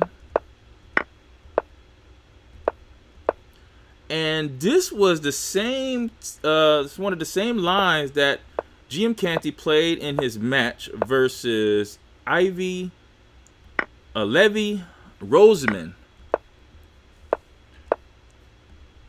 And looks like there was a lot of theory. GM Canty was very prepared for this line, and right now GM Canty just has an extra pawn. As he plays rook a5, and look how he's holding on to this pawn here. 3 defenders and 3 attackers.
We're looking at the game Alexander Lenderman versus GM Canty. Shout out to everybody that's watching us on YouTube, Facebook, and Twitch.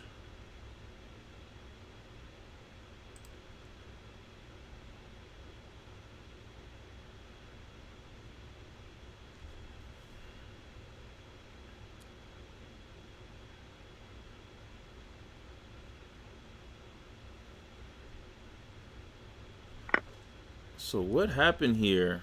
After a6, we have knight to a4. Whoa. Wait, what?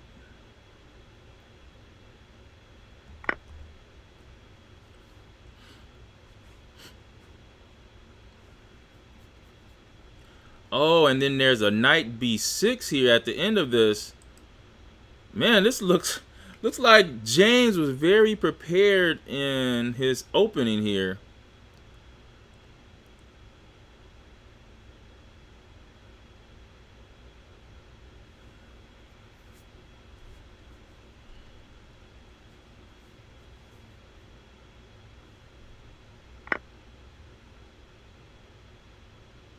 And then we're going to see bishop takes and then knight to b6.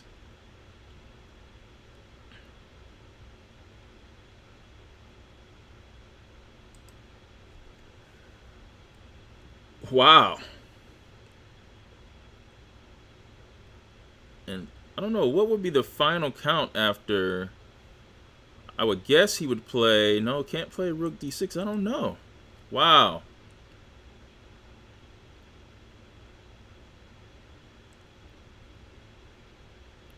After rook takes, knight to b6, rook that, knight here. So we're going to have a knight bishop, knight, rook versus bishop, bishop, rook. Wow. What preparation from GM Canty here.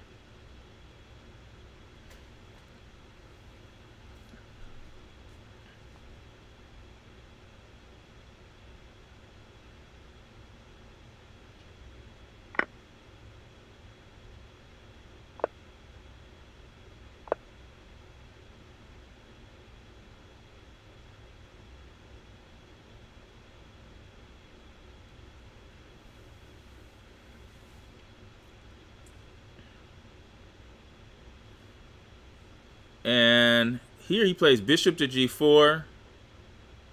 Oh, wow. I guess, oh, this is interesting here. Because if you play f3, there is a bishop check. No, you can't play that, right?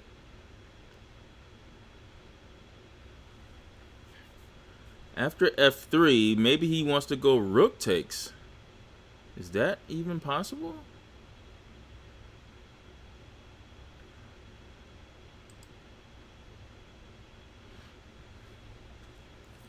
I don't even know if that's even possible to play this. So f3, rook takes d4. So James, this is the first time Jim Canty is thinking here with this great preparation here. But bishop g4 is this is a critical move here.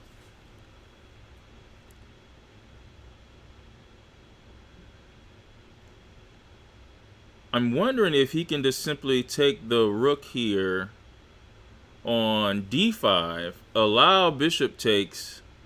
Oh no, wait a minute, because then there's bishop to... You take the rook, and then bishop takes e2, rook e1, bishop c4, and then knight takes e7 check. Should you even do that? No, probably should not do that. He does play f3. Bishop takes check is the move.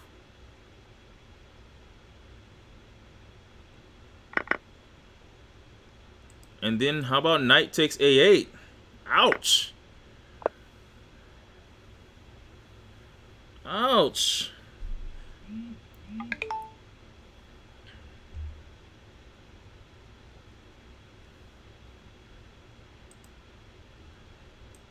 Bishop e3, knight b6. So it's going to be two pieces versus the rook here. And white is in a good position. Now, I will say this. The rook versus his two pieces. I'm sorry. No, I'm sorry. It's just an extra piece for white versus a pawn. What am I talking about? This is great preparation for GM Canty.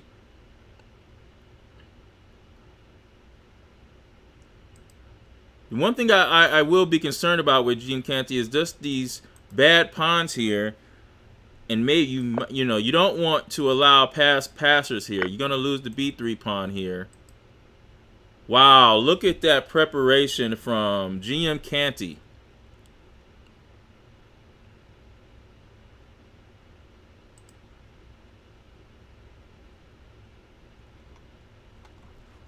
Sorry, guys. As we see, king f2. GM Canty just has an extra piece here. Wow.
Look at this move. Bishop to D1.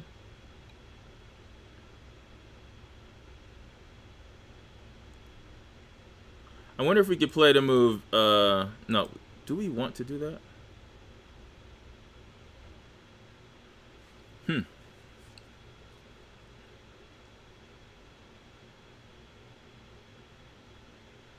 Wow, this is a game here, guys. This could be a big, giant upset here.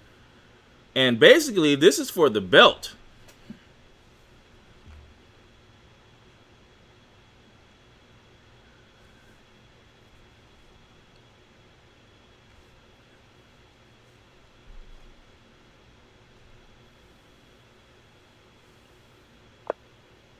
You see F6 here. Black does have a pawn majority on the king side. This is a big game, guys. National Master James Canty is up a piece versus Grandmaster Alexander Lenderman. And what a piece is it? It's the knight on B6.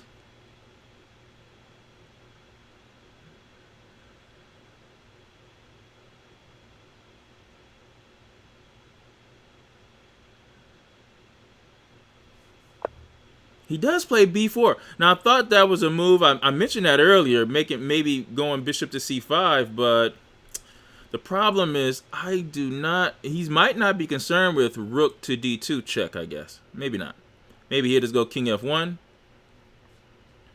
So he wants to play the move bishop to c5 here. And there's e5.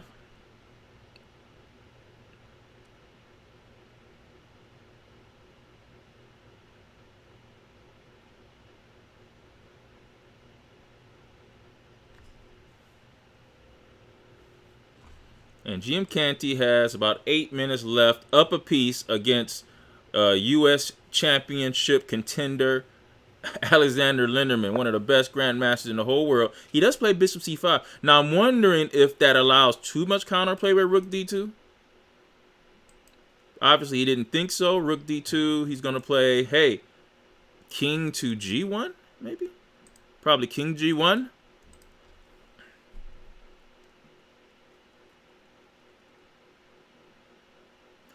But you see the dark square control that James has with these pieces. It's excellent.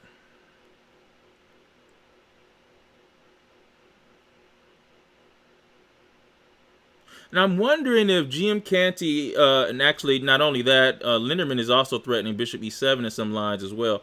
But I wonder if GM Canty or Lenderman actually looked at GM Canty's game versus Levy Roseman, because this is exactly what happened in this opening. And maybe GM Canty actually looked at his own game and made some alterations to the game. Now, Alexander Lenderman is a Caro-Kann expert for sure. He's one of the first grandmasters I follow, because I also played a Caro-Kann as well. And so in his beginnings, he played the Caro-Kann quite often.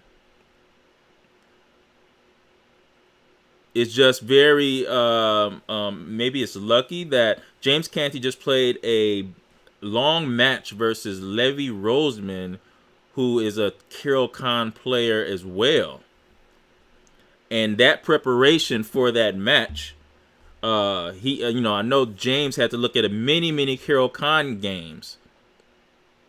And now that same preparation, he's playing a Lenderman, and he just happens to get a Caro-Kann in this game. So I'm wondering if Lenderman did that on purpose, if he looked at James Canty's history, did he watch the match, or did he just play something that he played in his youth, which kind of went right into what James Canty, look at knight. He plays knight to c4, stopping rook d2. I do not think he is threatening here knight d6, though. Don't think that's a threat. Because knight d6, you have the move b6. And then that's going to kick the bishop away from the defending the knight here. it could, in positions like this. Now James has already beaten Grandmaster Mackenzie Molnar one time, and I don't know if that was his first Grandmaster scalp. I'm not sure, but in the State Cup he beat Grandmaster Mackenzie Molnar.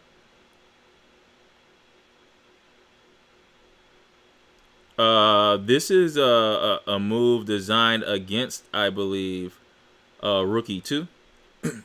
Planning Rook D2. He plays F4 here.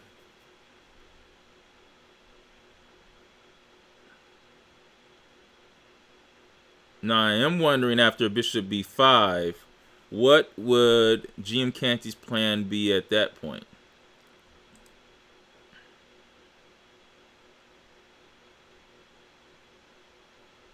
I'm wondering about that. As Lenderman goes to 7 minutes, guys, this would be a big upset if this happens.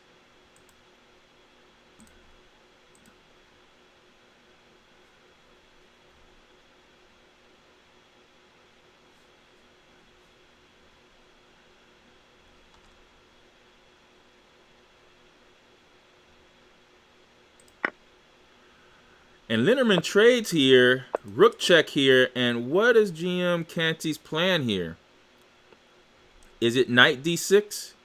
Threatening knight f7 check. Oh, he goes rook takes b7.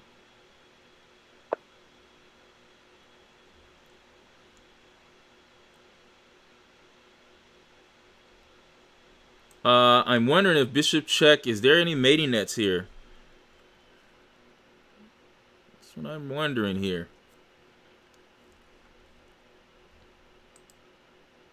Don't see mating nets. Now, how about h4?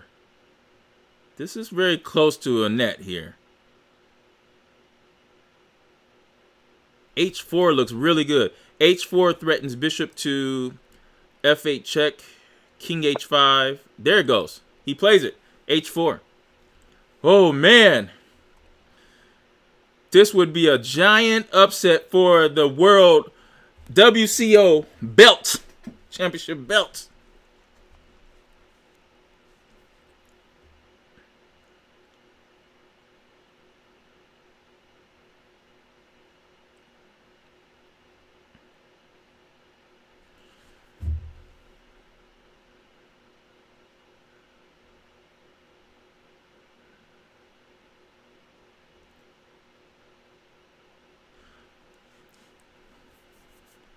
Okay, I know you guys want to see this game.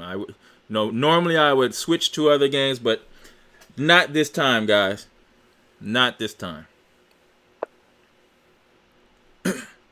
Okay, rook to c3. So he says there's no checkmate here.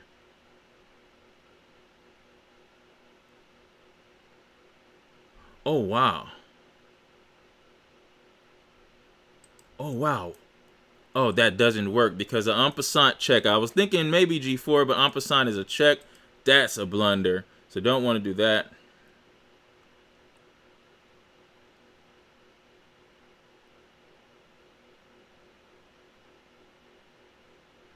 Wow.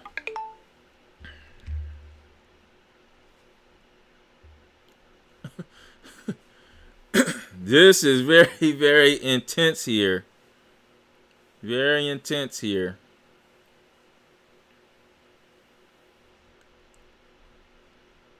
GM Canty is using his time. Doesn't want to mess this up here. And actually, at this point, there is 2 pawns for the piece. So not the big material advantage as it was before, as GM Canty is going for a attack instead of just a pure material win. Setting up a mating net here. I will say this: bishop f8 check, king h5, and rook takes h7 check forces the king to g4. Now the question is, he doesn't have any more checks there. He actually plays knight to d2. Now what?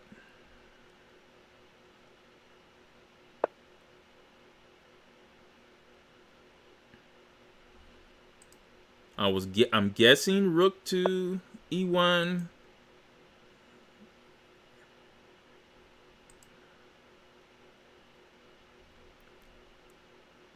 This is going to be interesting because where do you go here? Bishop check here. Then what? Maybe king f3?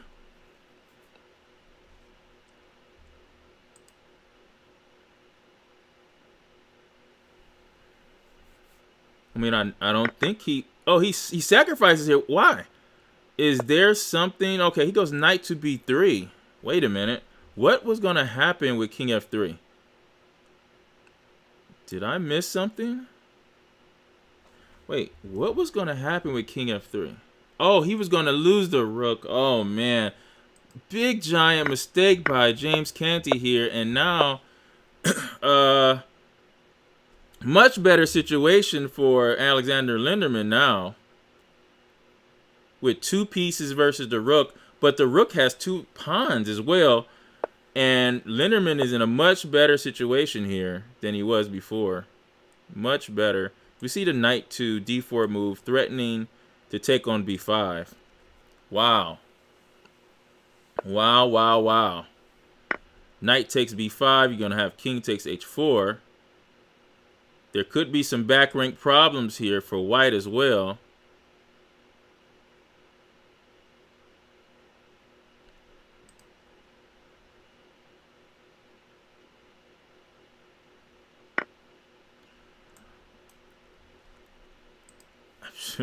Man. I don't know here. He goes knight to... Knight to d6 here. Wow. GM Canty is making it a little harder than it should be, but right now I am not so confident in GM Canty's game at this point now. He's probably still a little better, but with an active king for Alexander Lenderman,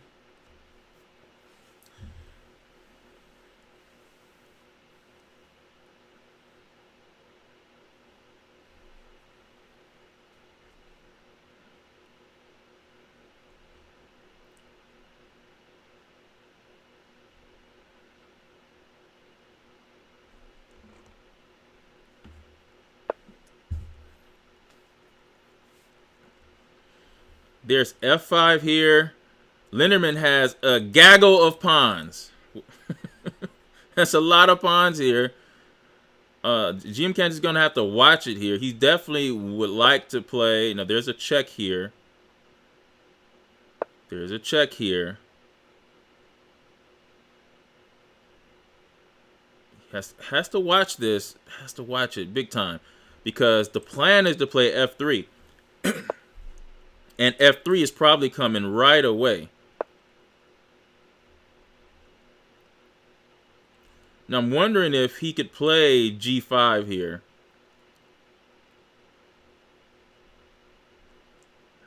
And if rook check, then you're going to always have bishop to e1.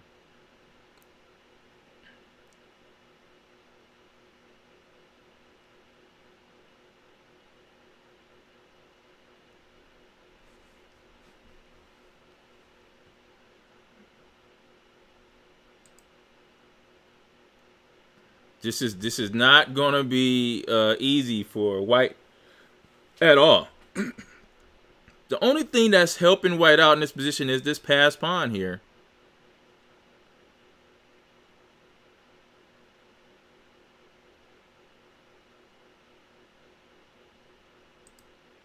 But it's hard to maintain this passed pawn.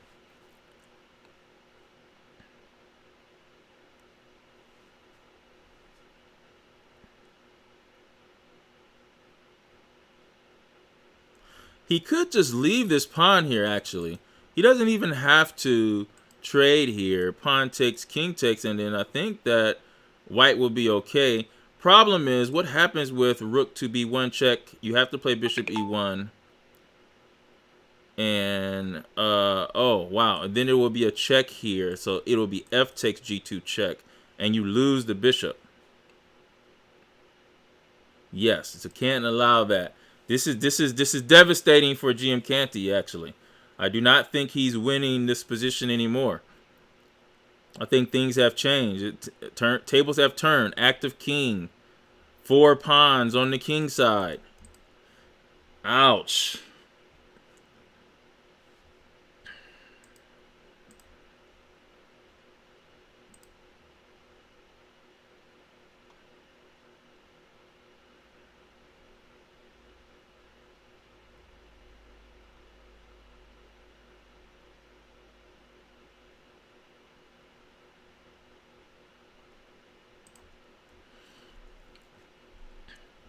Wow, this is tough.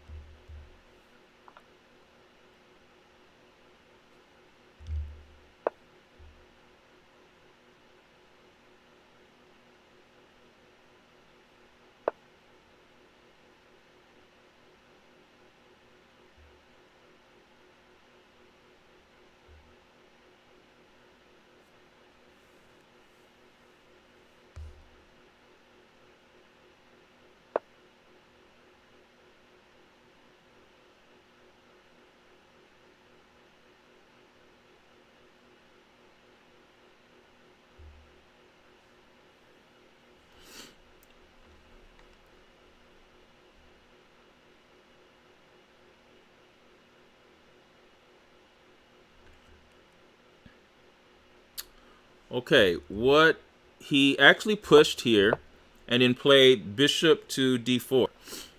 Okay, little more confidence, I guess.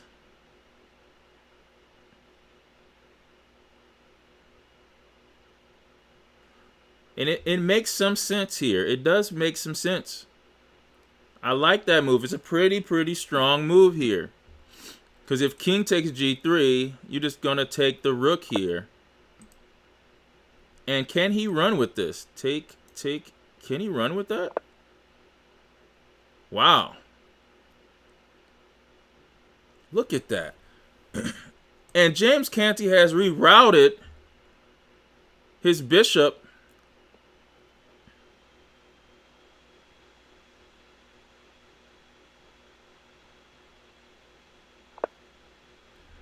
There's a check, and is this going to be a draw? Would this be a draw? Does Lenderman want to get a draw here? Would that be enough for him to win?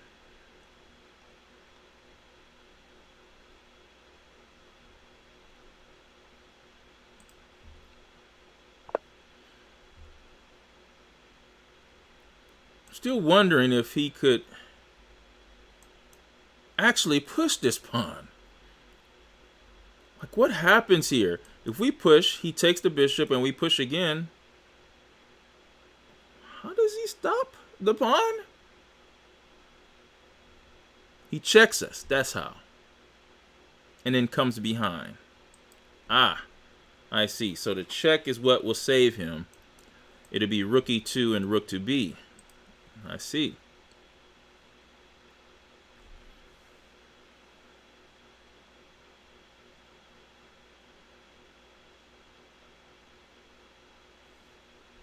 And that's what he's looking at right now, I believe.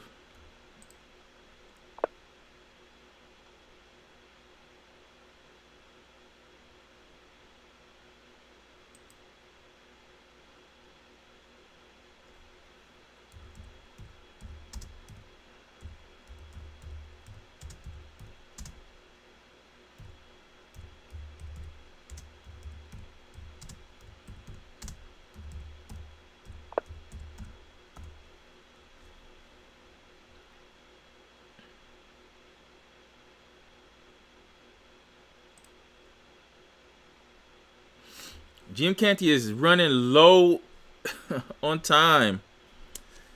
Oh, man. Ouch.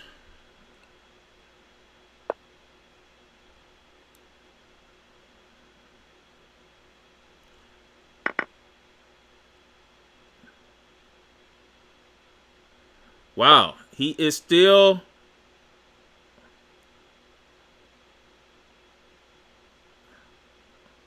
Oh, no. This bishop is lost here, and he loses the game. Oh, my goodness.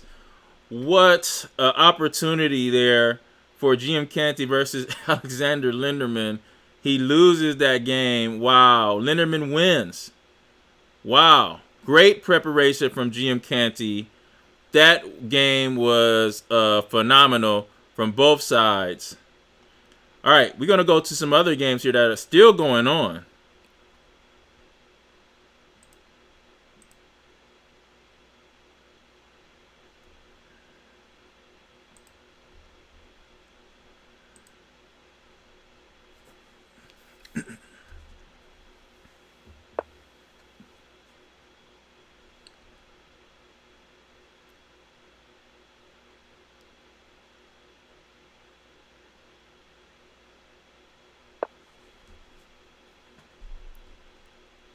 Let's look at Resident Donkey versus Jack Openstein. This doesn't look good for Resident Donkey here.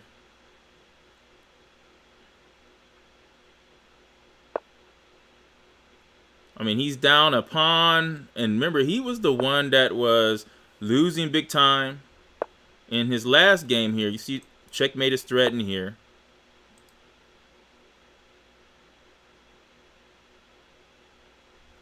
You can just probably go knight check. Nope, he didn't go there. King e2. Attacks the weak pawn there. And black is going for it here.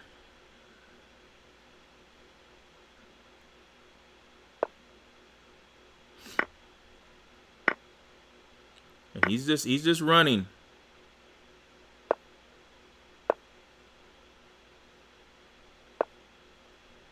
But white also has a passed pawn here as well.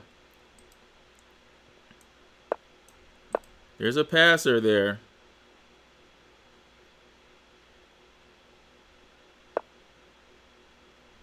There's the queen.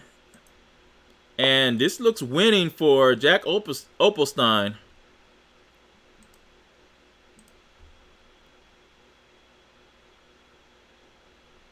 And he wins the game.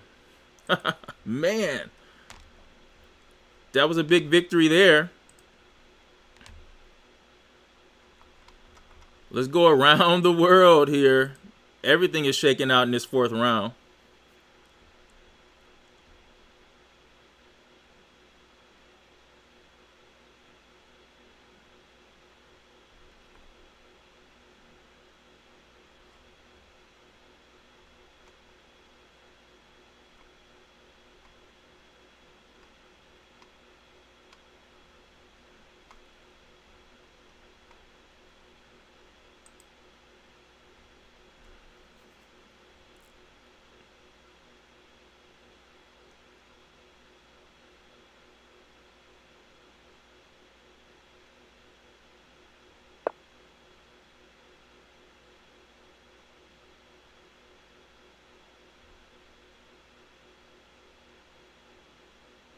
And we see We Love Chess here.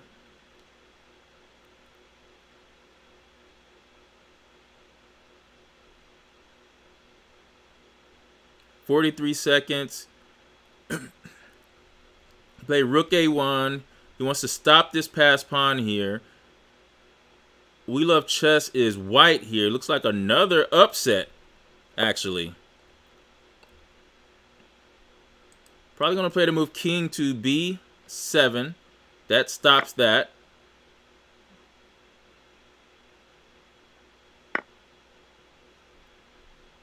Oh, instead he just... Wait a minute.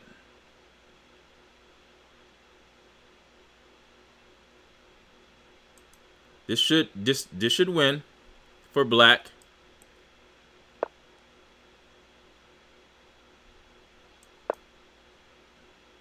He queens there, and then this pawn moves forward, and then that pawn goes. And so black is going to win that game there.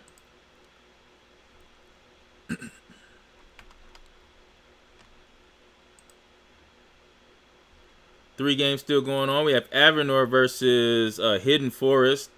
This is a complete draw.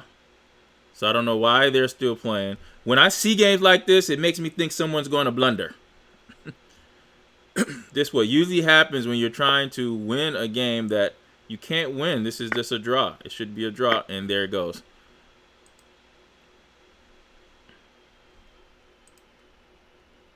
All right, so there's one game left here. And this game is completely won here for black.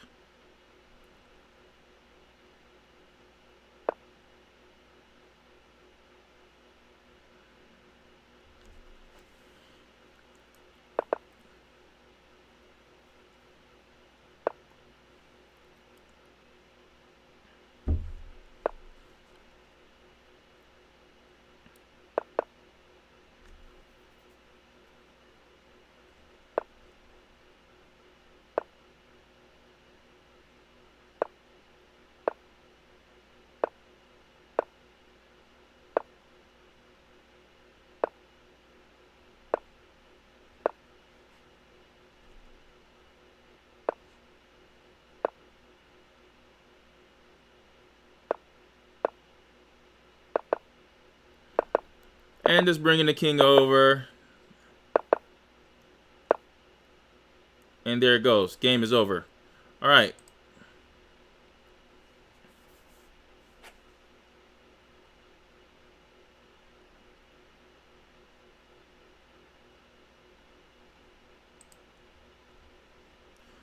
All right. We will be back for the final round of the World Chess Online Championship. Alexander Lenderman pulls that out. He is undefeated. Number 2 is CPR Chess, Jack Opelstein.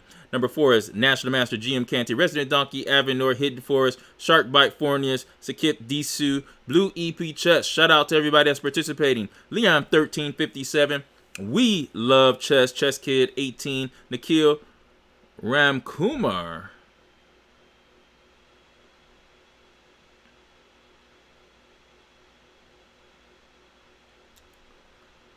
Oh no. Okay, Nikhil Ramkumar.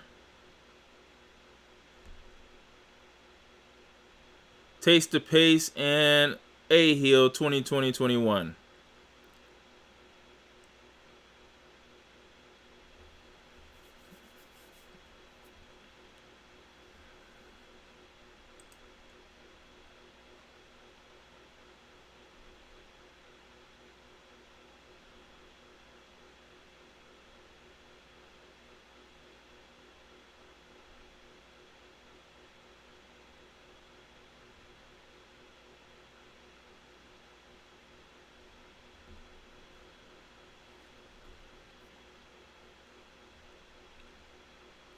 We will be back in 14 minutes.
All right, guys, we're going to start in about 2 minutes. I'm going to post the prizes for each section.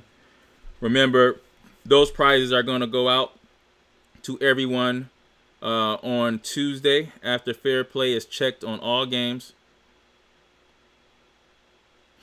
And also, and then that way, I'm going to contact everybody by email. Then that way you can provide the PayPal or your form of whatever you want to use to receive the payment. Let me know in the email.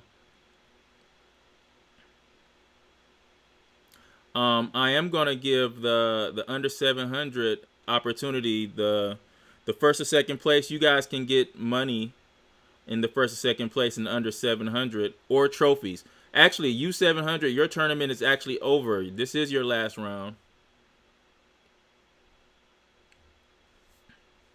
And so on Tuesday, you will be receiving an email that shows the standings. Remember, guys, we are not using the Lead Chess tie breaks. We're using USCF tie breaks. And that's what we will use to decide who is first, second, or third. And all that will be sent to you guys. So this is the last round. Last round for the open section. U700, that was your last round, so you are done for today. You can stay after for the announcements after the tournament if you want. But U700, you are done for today. All right, this is the last round. 30 seconds to go. Good luck. I'm Mr. Brian. Yes. I'm getting a bit confused. So, like, do I still have a round? Nope. You're done. Okay, thank you. Okay. Bye.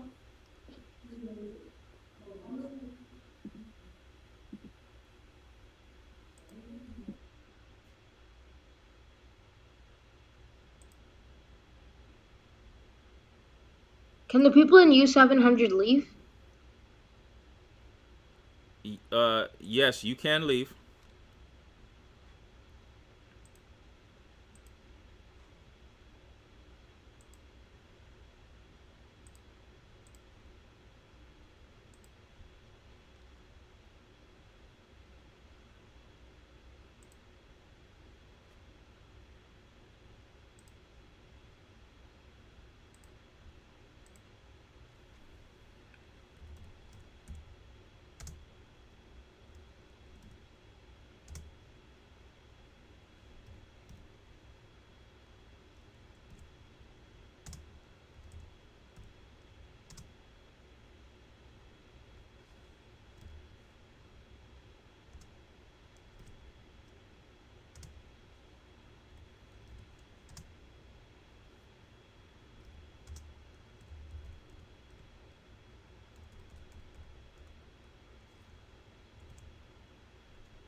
right, we are back.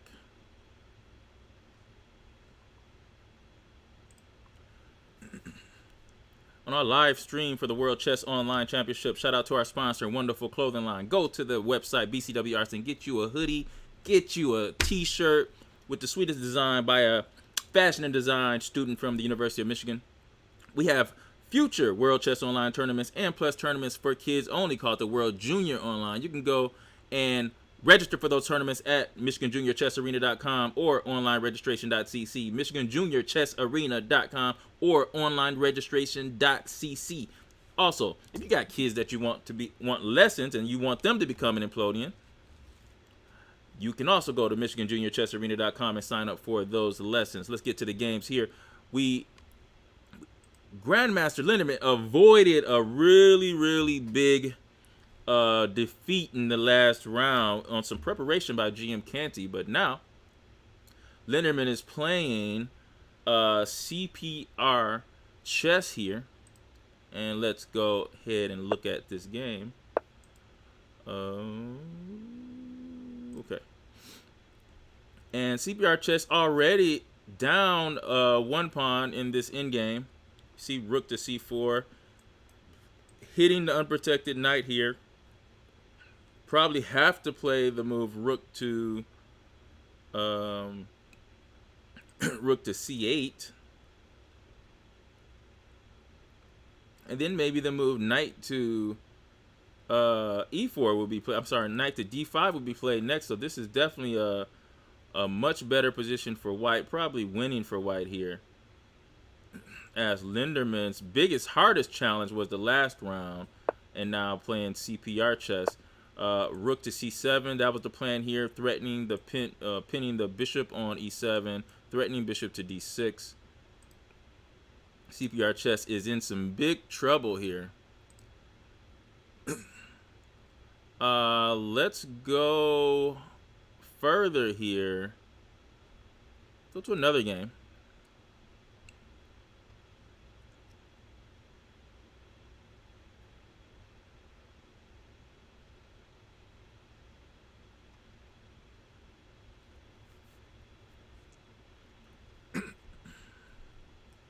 And I want to look at this game here. The next game.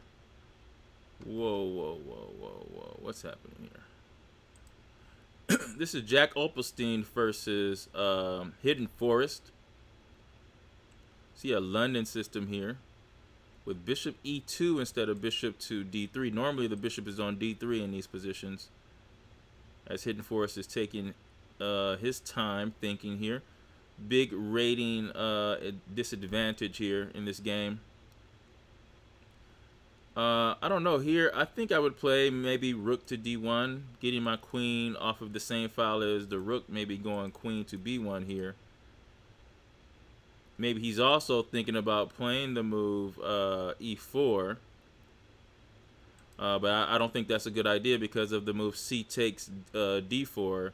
You can't go c takes because of this big discovery on your queen, so you don't want to do that.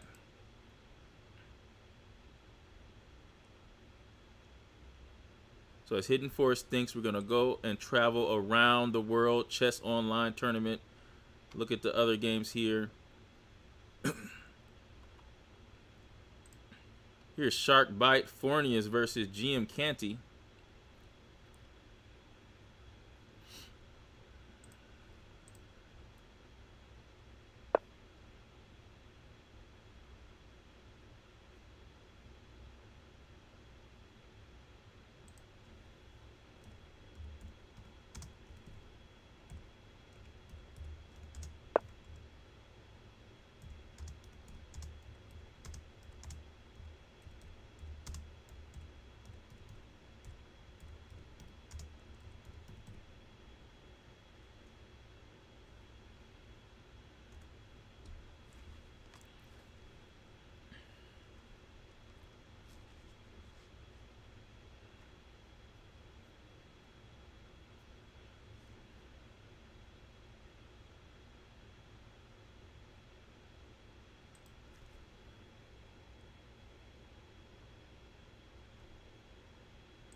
Just trying to see if I can solidify an interview with the champion of this tournament, which more than likely looks like it's going to be Grandmaster Alexander Lenderman.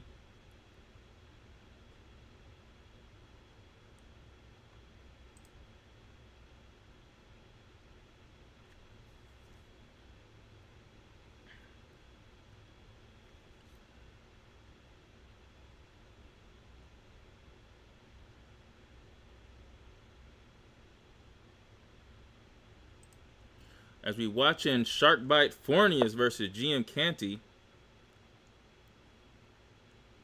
Wow, check that out here. Nice move, knight to b3. This is going to be a problem here.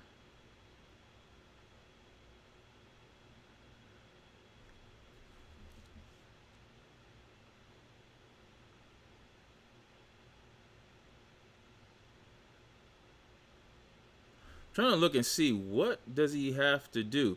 Maybe play the move f4. How about that?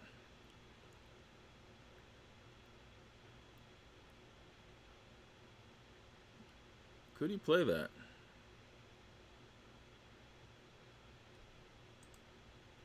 Still don't even know if that's going to save the material. This knight b3 move is really good, but maybe f4 after bishop takes d4 check.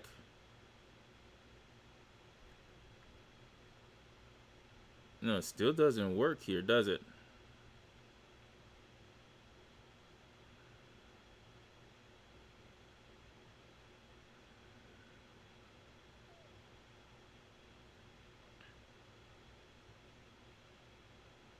It's almost you have to give up the exchange, maybe, because knight takes b3, bishop takes b2, and then you're going to have to just move this knight. But where would you move it? Knight to d2. And then you just have to give up the exchange. So he does that, expecting to see bishop b2 here, and then maybe knight d2.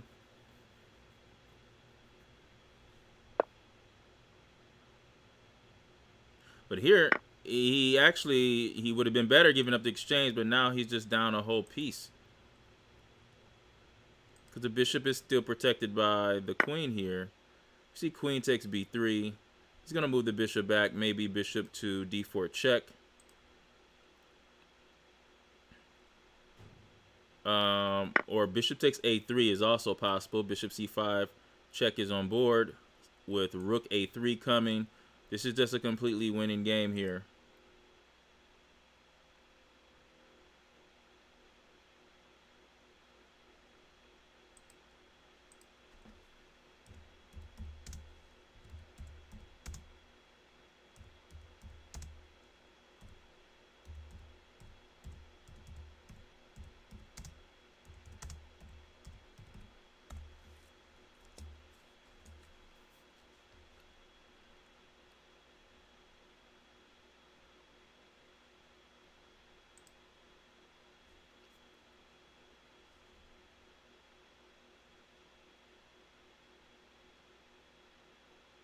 And this just looks like a winning position for GM Canty. Let's go to another game here.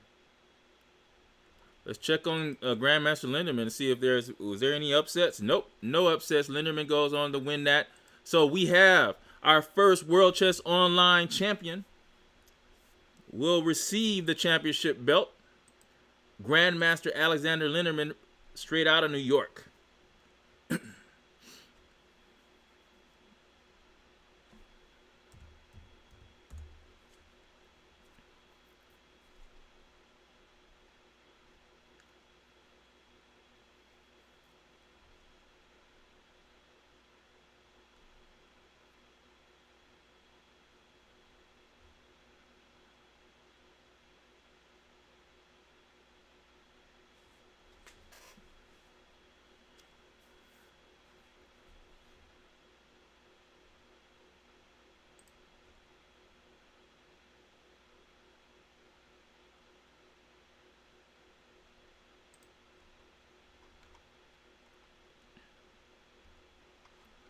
Let's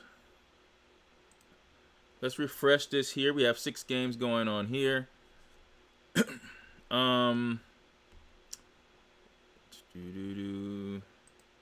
Avenur versus Resident Donkey.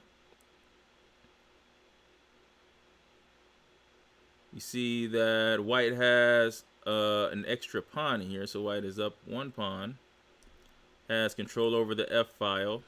Bishop versus knight. Black just has struck back against the center here. Probably expect to see the move rook d1, rook b8, maybe bishop to b3. No, not bishop b3, maybe b3.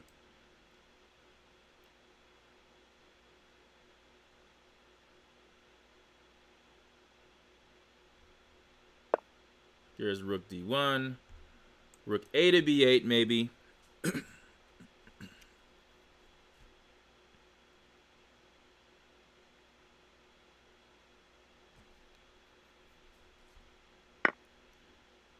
He takes on d4 first.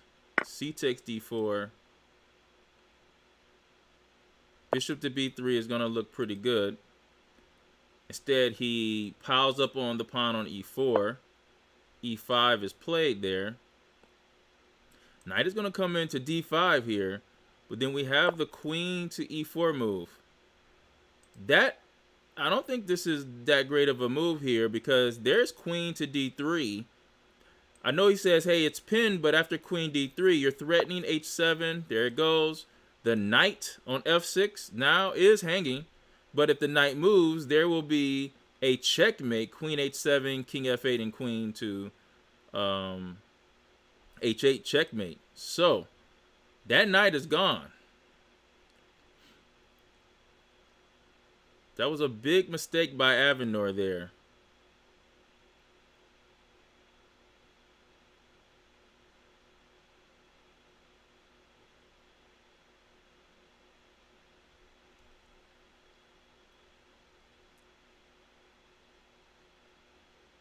And Avenor is just going to have to give this up. Now, let me see. Is there anything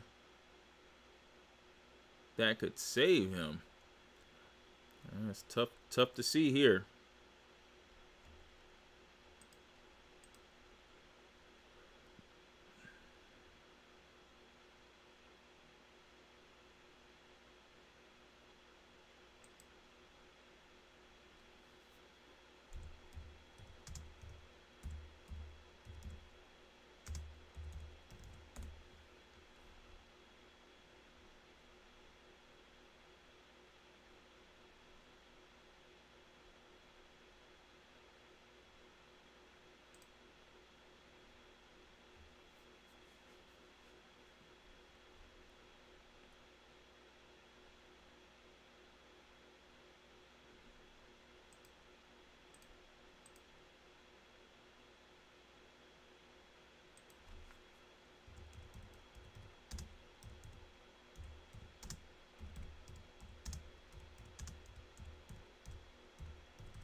All right. We also had a U700. Most of those were kids, and they played a round robin. And so I just want to get a shout out to as long as fair play is as long as the fair play is okay.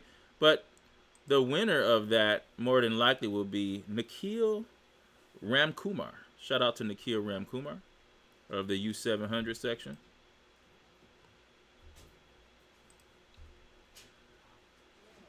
Nikhil, you played really well. Hopefully I'll see you at the World Junior Online Tournament.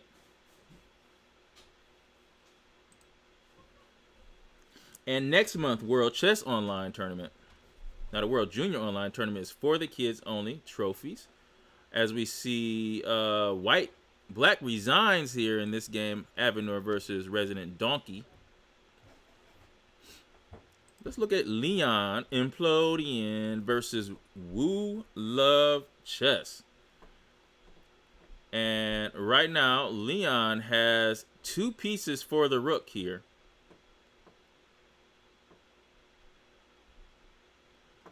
And not only that, an extra pawn. So Leon is doing an excellent job here in this game. All he has to do is make sure that his pieces get really good squares. I can see knight to c4 here. That is a strong knight on the c4 square. The pawn on c5 will be attacked here. He goes the other way. This is not what I was thinking about. This is not an outpost like the c4 square was. But that is what happens. I think he's moving way too fast. He didn't even think about the move knight to c4. But now the pawn on c5 is being attacked here. Can't play rook e5 because of knight a5. But you can play h5 and kick the knight right back.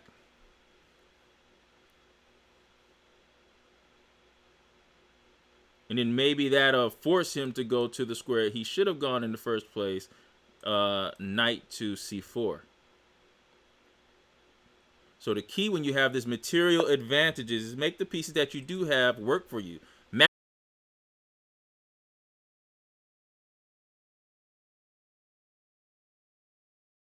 Like dead meat to me right now. This is a very good game by Leon 1357. His goal is to be one of the top 100 players for his age in the United States of America. Very funny kid. Oh, and that was, I don't know if that, I wouldn't say that was a big mistake. This was definitely an important pawn on e4. But bishop c5, hey, he's attacking the b4 pawn. a3 pawn is right behind it. This is just a better position for white. Excellent game here. And also Leon 1357 has more than 8 minutes of an advantage on the clock as well.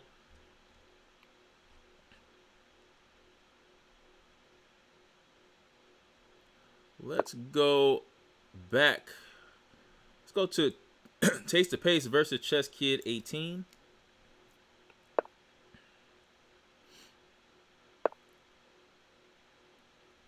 Now this is a straight in game. Taste the Pace has, wait, what's happening here? Taste the Pace is black here. Whoa, now what Taste the Pace did was move way too fast here. And now I'm thinking he just messed up the game here. Because now white will play king to a4. And this is just a draw. Now if Taste the Pace tries to win this, he's going to wind up losing the game. So for instance, I will see kids a lot. Okay, so he doesn't. He's just going to run to the corner, which is what he's supposed to do. And then this is just a draw here for Taste the Pace. Now if we go back, I wonder if he could have done something differently.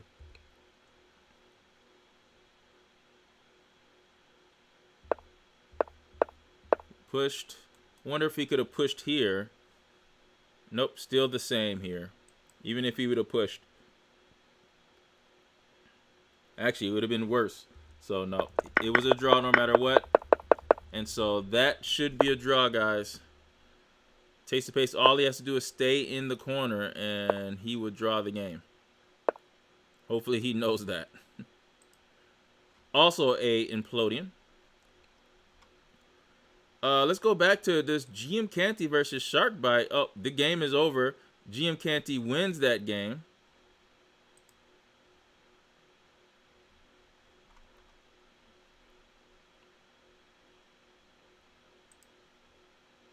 There's 3 games left.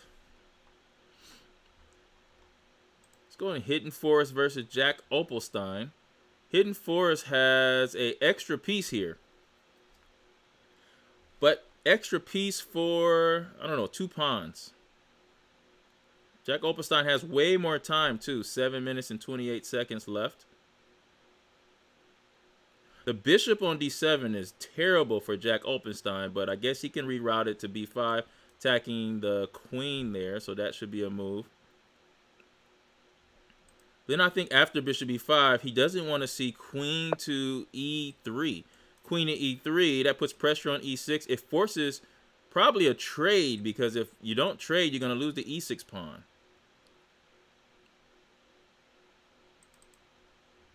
So this would be a pretty big upset for Hidden Forest in this game too. Hidden Forest also a implodian. Queen e3. What's an implodian? Implodian is one of the kids, one of our students that use imbalances. Actually, and I really didn't like that move he took with the f pawn. He could have took with the rook here, putting pressure on e6. But our students use imbalances to play instead of memorization. We just memorize how to play the differences on the board. And then we look at the game as one organic substance, I guess you would say. Instead of three different parts of the game: opening, middle, and end game.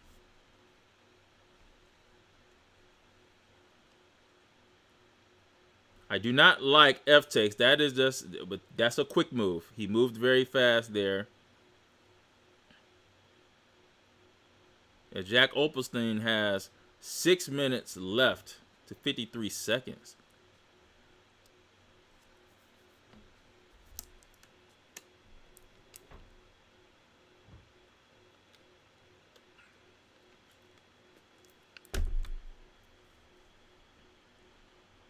And that move tells me that Hidden Forest is a little nervous here. And actually, you know what? Funny thing is, I was looking. I forgot all about this rook on f8. So black is completely winning in this position. I thought that white had an extra piece, but nope, I was wrong here. So black should win this game without a problem. Without a problem.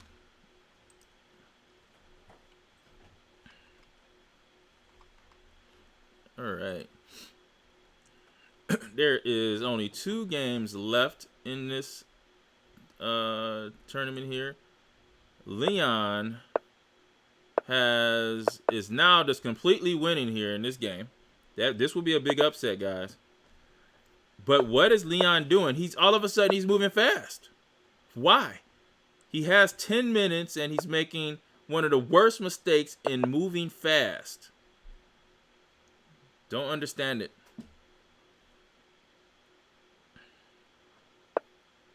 He does get a checkmate though, and it ends the game here, and he wins. Big time win from Leon, 1357.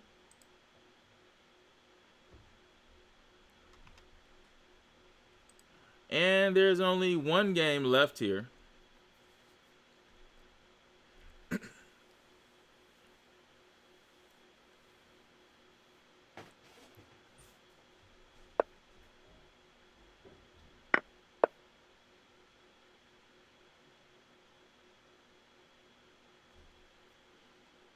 Jack Opelstein versus Hidden Forest.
All right, that is going to end the tournament there.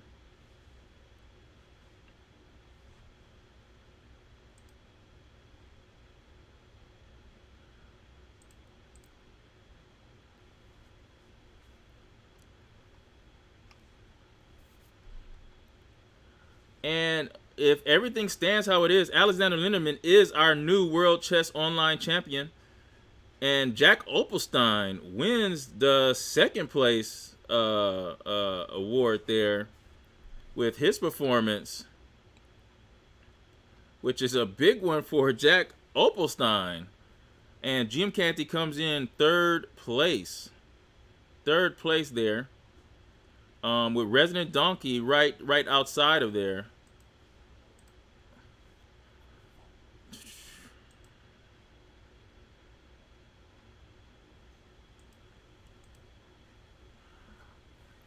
All right, prize money will go out Monday or Tuesday after I check fair play. So that means we have to make sure we have to wait for Lee Chess to check all games and make sure there were no engine use, no second windows open.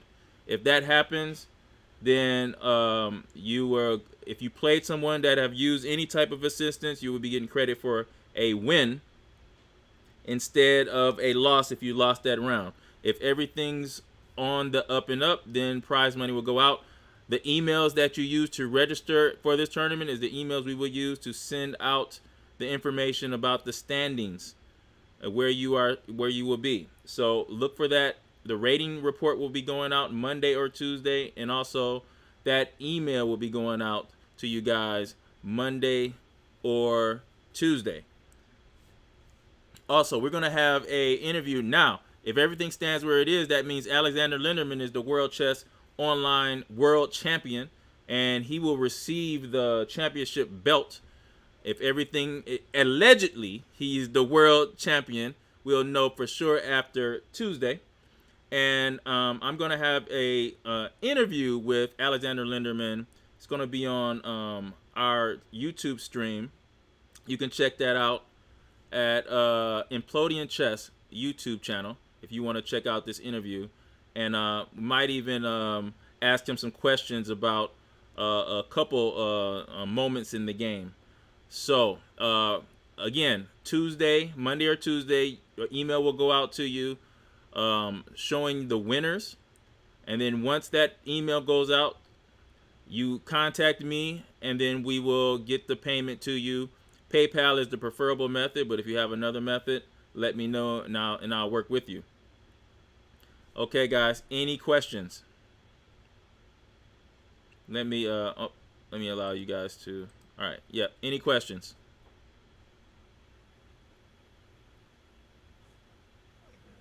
No question. If there's no questions, I will see you guys on Monday or Tuesday. Or actually, I will. If you are one of the winners, I will contact you Monday or Tuesday and just let me know how you would like to receive that payment. Have a good weekend. Thanks for playing.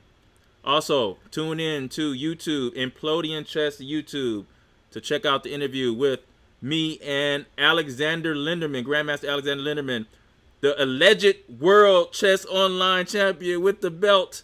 Who will be his challenger next month? We'll see. Make sure you tune into that.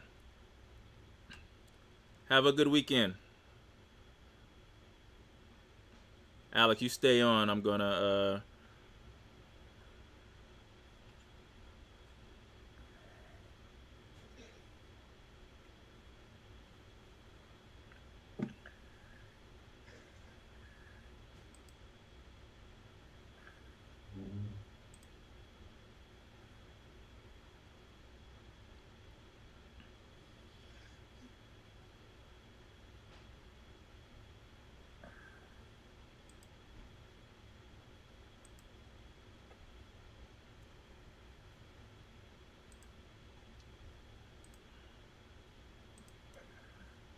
okay.